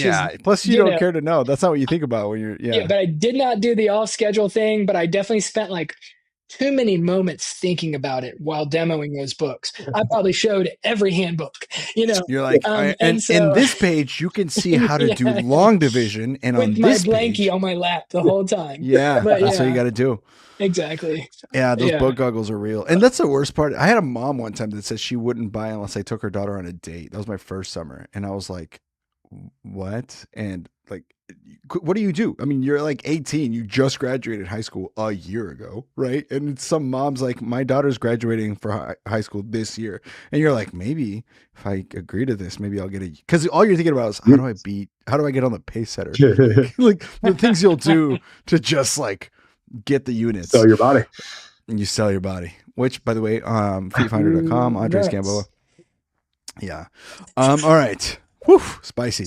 Okay. Favorite ask me why question. It's usually why flamingos are pink, so I might take this one off unless you have a different one. Yeah. Why did they exist? I didn't ever have ask me's. I wonder whys, and the questions weren't as good. We're just going to skip that question entirely, unless Johnny have one specifically from the Ask Me Why everybody knows it, but what's a rhino's horn made of? Yes, carrots. Good old. Yeah. I do remember showing the stink horn, though, in that questions and answers book. Did you guys ever sell questions and answers and see the stink horn mushroom? If you look up stink horn mushroom, you'll see why this is relevant. It's phallus shaped. And this picture was like half brown, half white. And I would show it to cool young families with young kids, which were most people I'm showing ask me's to. And I would be like, what does this look like to you? And this dad looks over and says, go get the chocolate syrup, honey. It was just like real fun stuff. So I enjoyed the question. I see it. Oh, stink horn. There's the my fun with words where it's like, a cracker is called a cracker because it goes crack when you bite it. A cracker is a thin and crunchy thing made mostly of flour. And if you eat crackers in bed, the crumbs will make you uncomfortable all night. You guys remember Cal? Everybody remembers Cal. Yeah, everybody knows Cal. Grass and turns into a white. Whoa! How Cal does this because cows don't talk about it. Yeah. Bro, I can't believe you remember crackers. That's fantastic. There were some I'm blanking on my favorite definition from this, but I think that's got to be the next question. Is we just open each episode with a fun fact from I did the have Moofus. that's a good way. That would be a good way to start an episode. I remember one Sunday meeting, there was a big book sale, a big tent sale, and they had these $1 books. And I went over after the Sunday meeting, and they had a book called The New Joy of Gay Sex. And so I decided that I would demo that book to anybody that tried to blow me off. The people are, like, we wouldn't be interested. I mean, you wouldn't be interested in a book like this. Look at this, and that's the days before the internet. What everyone loves about the way I do business. Everybody gets a copy of The New Joy of Gay Sex. That's where I learned about that or the Family Bible libraries. Yeah, start with the FPLs. We're atheists. Great. Well, here's this book. Oh my God. That is funny as shit, bro. The funniest thing. Oh, you guys ever do the scratch and sniff with people? Mm-hmm. I mean, that's a classic, right? Or it just smells like. I used to do it with presents. On the book. Scratch and sniff presents. This smells like Jimmy Carter when people remember that Jimmy Carter was a peanut farmer. Yeah, and the best ones where people are like, oh, yeah, I smell it. You're like, you full of shit, you. So you don't want to scratch Bill Clinton. No, you don't. You don't know what that smells like. Oh, wonderful. Okay.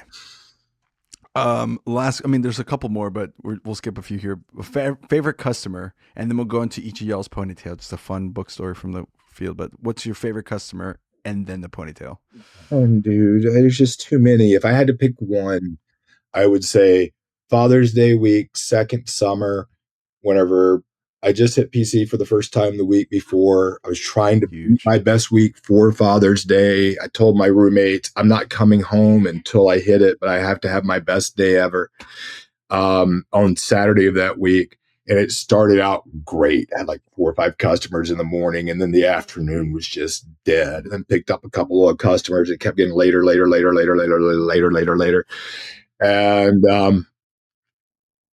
I was like, can't do it. It's too late, And I started to drive back to my HQ, and I looked over at my little thing that said 5 good reasons to work: Levi, Darren, Ryan, Courtney, Jason, the team that I'd recruited. And I remember that I promised them I'd always be honest with them, because I was thinking about, well, I'm so close. I could just say I sold the books and then make up for it next week, or I could get somebody to buy it from me. They'll understand. I did my best. It was the best I could do. And then I was just driving back from Wood River to Grand Island, and I just thought, on Highway 30, I think it is. Yeah, it is. And 30 demos. And I just said, I can't do that. I probably would have done that if I hadn't had my team to lead. But I was just like, I have to tell the truth. And I told them I wasn't coming back until I won. And then I went, but I was going on. And I look over, and there was this house I'd been by like 4 or 5 times the prices in Nebraska, and Wood River, Nebraska, right on the corner. And I knocked on the door, and I hear it's. And at this point, just before I'd gone there, I'd gotten blown off by about 4 or 5 people in a row because I knocked after 11 o'clock at night. And at this point, it's like almost midnight, and it is midnight, past midnight. And I knocked on the door. And every time I'd gone by before, the parents were never home, and I hear the dad's steps coming. I'm like, is this really how it's going to end? And he's like, oh, kids told us you came by. I'm like, man, y'all are so hard to catch up with. Do you have a place we could sit down? At midnight. That's crazy. And they ended up buying and giving me a solid deposit by counting out change, just because I'm like, I have to go all the way. But that gave me belief, because it was like, I did it. And I can do anything. Like, if I tell the truth and I just decide that it's going to happen, the universe will respond. And I went back out to Nebraska to write a book 10 years ago. And I stopped by and saw the prices, and their house had gotten bigger, and they were in Wood River. Yeah. I might know them, but maybe not. As you're going out towards Shelton, and it's on the right. If the railroad's on your left, right on the road. Yeah, right on the road. Like, it's like the first house on my left. That's why I saw it when I was going by. But I barely recognized it, because the door that I knocked on wasn't there anymore, because they'd expanded their house and it was a living room. So like they built around this rickety door, and they said their kids had done well. They use the books, and it was fun. They remember me when I went back, I guess, 20 years later. That's wild, bro. That's cool. It was an important moment in my life. Those moments when you just realize you have a lot more agency than it seems like you do. And it being so closely correlated, like telling the truth, not making excuses, not taking the shortcut. Like it's just all these lessons jam-packed into one door. So if I had to pick one customer because of what they did for me in my life, I would choose them, although I have a lot of customers that were amazing. That's pretty good. All right, John, beat that. I don't know how you choose a single customer, but I know it's hard, right? I think about I'm going to call this gentleman Mort only because I do remember his name, and there might only be one of these guys in this place. So there's a UT golf course is this gated neighborhood that near Austin. Yes. Yeah. It's the UT golf course. And it's a gated neighborhood. And I mean, I sold so many books in that neighborhood and I got in trouble so many times that every time there would be a different person following me every day. I think I might have been alone 1 or 2 days this entire summer and not had somebody like flying in or somebody following. And how I would get in, because I'd been kicked out so many times, is we would use their car and I would get in the trunk. And then we would get in and we just work and sell books until we got kicked out. And this guy gave me the gate code is one thing that he did, which was awesome, because if you can't follow somebody in, then you got to go through the place where there's a gate guard and you have to have a good reason. So it's just real tough to get into UT golf course. So this guy gave me the gate code and he knew what he was doing. And he spent $1,700 on books, wrote a check, and I never pulled a book out. And like, I'm not even sure if the guy had kids, honestly, but he was a contractor. He liked my approaching. He just like recognized that like what was happening at the door, using names and, doing all the stuff. And he was like, what are you doing after this, son? Like constantly trying to recruit me the whole time. Like it was just one of those people that like saw something and he wanted me to work with him, and he was willing to write a $1,700 check and did, and it went through and gave me the gate code. And it was just one of those people that I remember because I was like, man, I want to be that guy. I want to be that guy that I recognize like quality when I see it and I embrace it and I bring it into my life. And he was just, just a cool guy. I thought about him many times since. Beautiful. Damn, that's a good one. I was just in Austin, and I was actually kind of near that area. So it's interesting that it all comes back full circle. Damn, dude. All right, fellas. Well, this is the part of the show where we go into our ponytails. And if anybody's hung out so far, by the way, that section of rapid fire questions always is just awesome. But this is where I ask our guests as a parting gift to us is if they could share one of their favorite stories from the summer. Where it's like that story where you're at a bar with someone who can't believe that you did this laying door to door for 80 hours a week. And you go, bro, let me tell you this story. If you guys could close out with that, we can call this an episode, if that'd be great. Does anybody have a story that just jumps out, or am I going to have to call and pick on somebody? Disappointed to be so far away from breaking the record that we're not even going to get to do it. But maybe John can break it next time he's on. I mean, the record's like 4 hours and 15 minutes, so you'd be here for another while. I know. That's why I said we're not going to break it. But it's always disappointing. But this used to be the record, if this makes you feel good. You're entering 20,000 units per summer territory. Now that the record's 30,000, like I'd say you're still in good company with like Dustin Hillis and Dave Brown. So this is and Theo Davies. Like you're in good company here.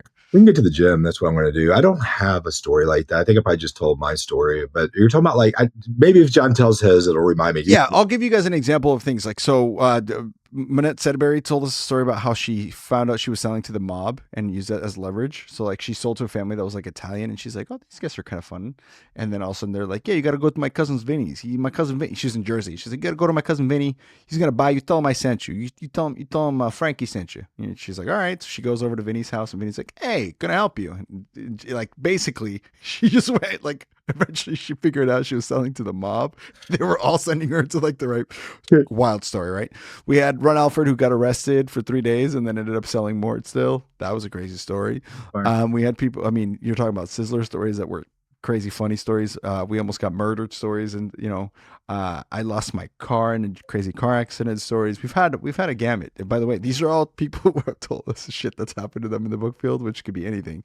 But yeah, I guess anything like that, or it could be like a and then they bought story, kind of like your midnight knock and then they bought kind of thing. Anything like that sticks out to you. That'd be sweet to wrap up with. What do you got? John, you got to go first this time if you got one. It's real. Like I mentioned earlier that I had somebody behind me almost every day of my Southwestern career. I actually complained to Lester about it. You remember that, Lester? I was like, Lester, it's like, oh, because it's kind of a pain in the ass. People show up from It the is. airport and you got to like meet them and accommodate them. And it's just always some added complexity. And then there's somebody like asking questions. And Lester was just like, you just got to make it the John show, man. Just go out and perform, And I got to set this story up from something I learned my first summer. So my first summer I did not follow until week 4. Apparently, for whatever reason I didn't follow. I followed Chris Sika, and Chris had some surgery or something when he was young, where he like has a smaller stomach or something. I don't remember exactly what the thing is, but he doesn't eat that much. That's like I'm not sure why he doesn't eat that much, but there was something that he just doesn't eat that much, and I was just a very coachable first year. Maybe I wasn't, but I made peanut butter and jellies every morning, and that was my thing until I followed Chris Sika, and Chris Sika didn't eat all day, and so I didn't eat that day, and then he like asked for treats in the middle of the day, like towards the end, because he realized that I was hungry, and because so then I realized that I didn't have to pack a lunch. So from week 4 for all of my summers, I never ever ever packed food. So I would go into the field totally empty, no food, right? And I loved this for many reasons. And I had somebody following me all day too, right?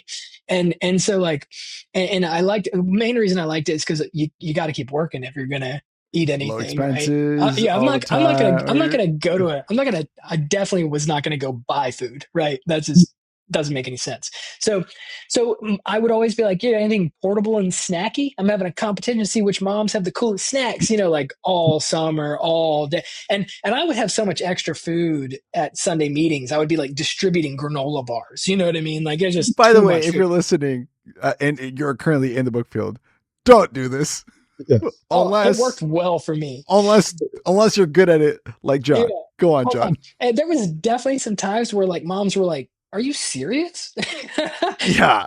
Especially on like the 7th approach where I'm not getting in. I'm not just getting this food from people I got sit downs with. You know what I'm saying?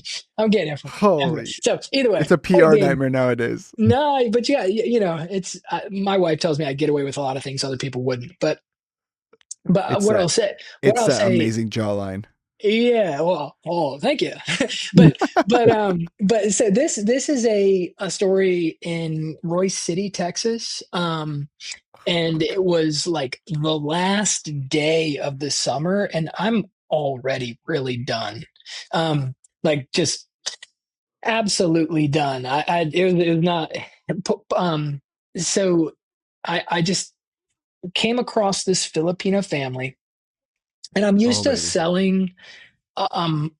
It's if it's under 200 or 300 units a day, it's a tough day, and so, but at the same time, I'm doing it with big packages at this point in time, and I'm really not a bookman at the end of the summer when it comes to contacts. I have a lot of names, and I know my territory, and I know who's going to buy, and I'm spending too much time on the road type of thing. And I really, if it wasn't for Davis Miller following me the day before, I probably would have it would have been my last day. You know what I mean? It was at the end of the summer. I couldn't even imagine going to knock on doors. But the very first door I went to happened to be a Filipino family. And they had galumpia or whatever it's called. Galumpia. It's like a roll. Do you know what I'm talking about? It's like lumpia. Yes. Lumpia, maybe. It's delicious. It's like an egg roll, but with meat in it. And Either way, I asked the snacky. Yeah. I asked the snacky question at the door. This is big break. They weren't even going to let me door demo. Like it was like no door demo type scenario, but do you have anything portable and snacky? And that was apparently the key to getting us inside. And are you showing the lumpia? Yeah. Those things. All right. Right. These are amazing. I didn't even know these were Filipinos. They used to sell these at Sam's Club for a microwave. Amazing. But these were homemade. Yep. So I got in and I got fed, and then I got a demo, and then I sold a bag, and then I went to, and I had never done this before in all of my summers, and I think this is like maybe 6. I got invited to this person's workplace, like during the day. So I went to the workplace where there's like 5 or 6 other Filipino families. Like, no. I'm not kidding you, right?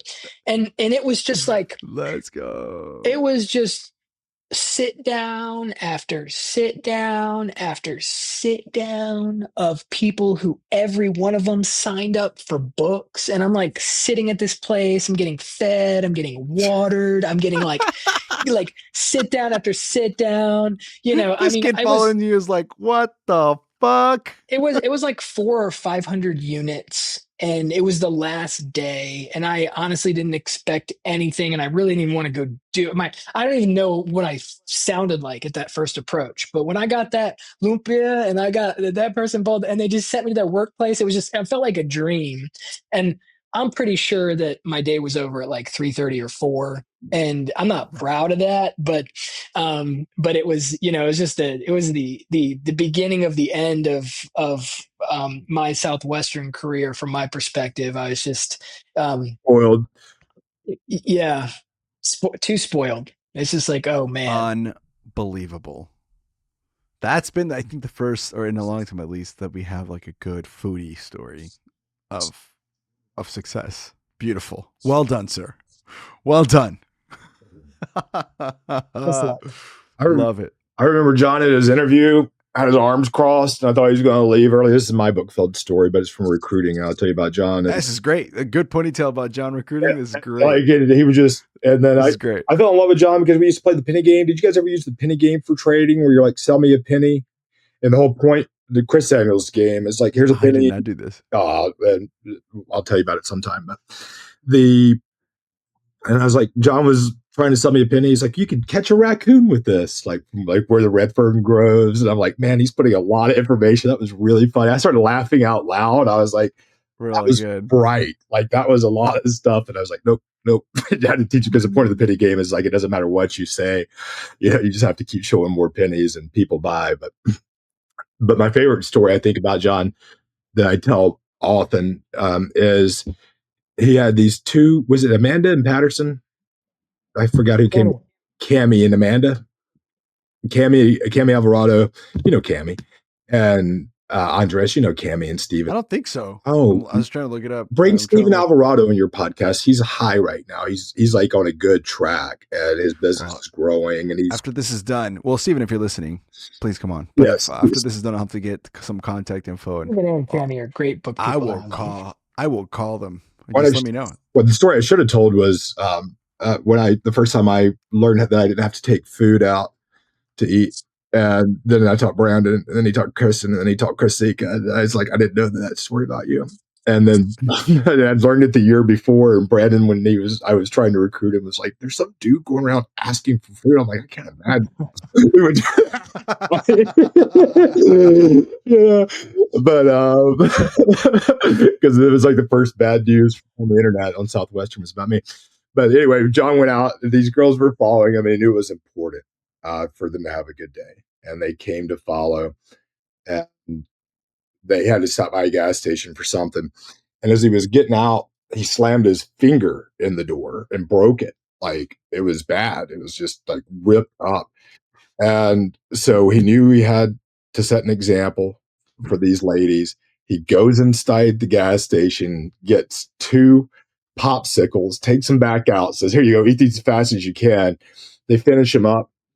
puts the popsicles and some tape around his finger, and then goes to work and sells 300 units, like completely on schedule. So it might have ended with Filipinos and softness and being invited to offices and not working, but that karma was opened up, I believe, because of some of the most unstoppable things I've ever seen. If you want to add color to that story, you can, but it's why I knew I'd look up.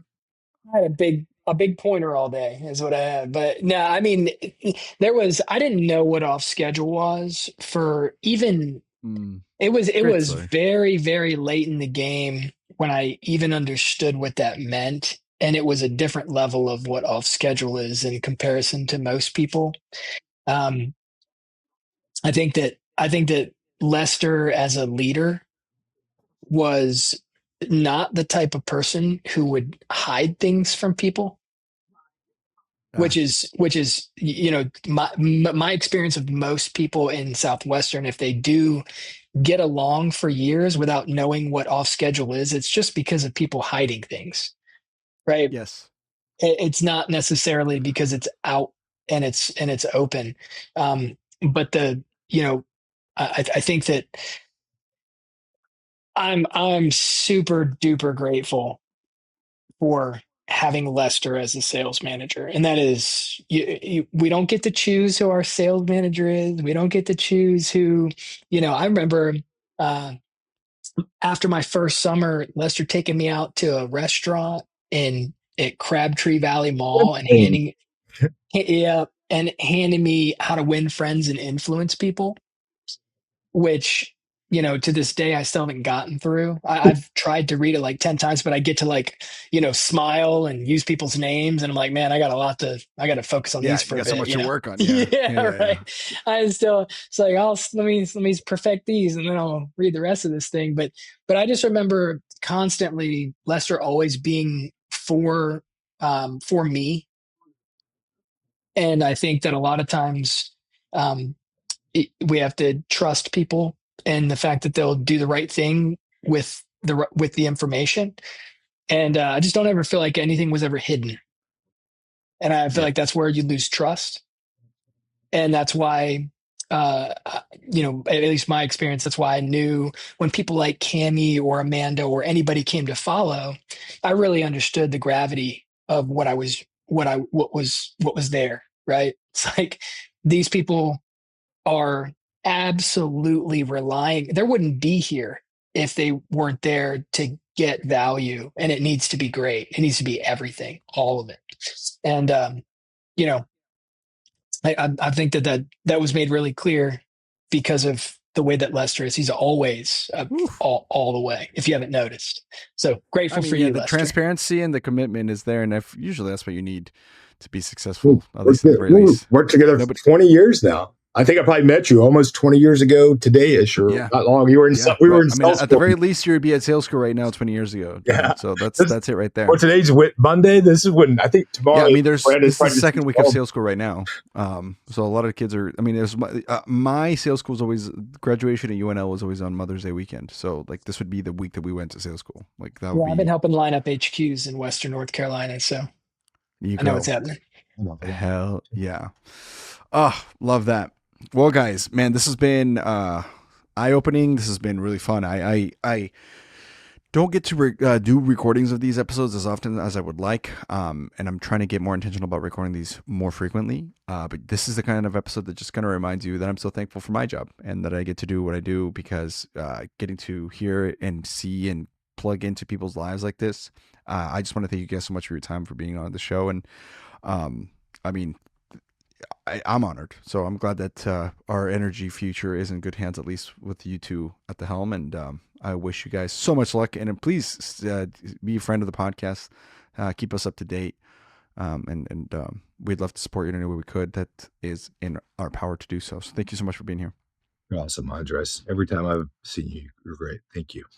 Appreciate that a lot. Well, guys, my name's Andres Gamboa. This has been Lester Crafton and John Carey from Ovanova. If you guys want to get more information, we will link all the websites, all the things that you want information from. If you didn't get enough information from what's on the show notes, just shoot us a message on Instagram, email us at hello or knock at theponytailspodcast.com or Andres at theponytailspodcast.com. Make sure you spell it right. It's not ponytails like a hairdo. It's ponytails as in stories, TALES.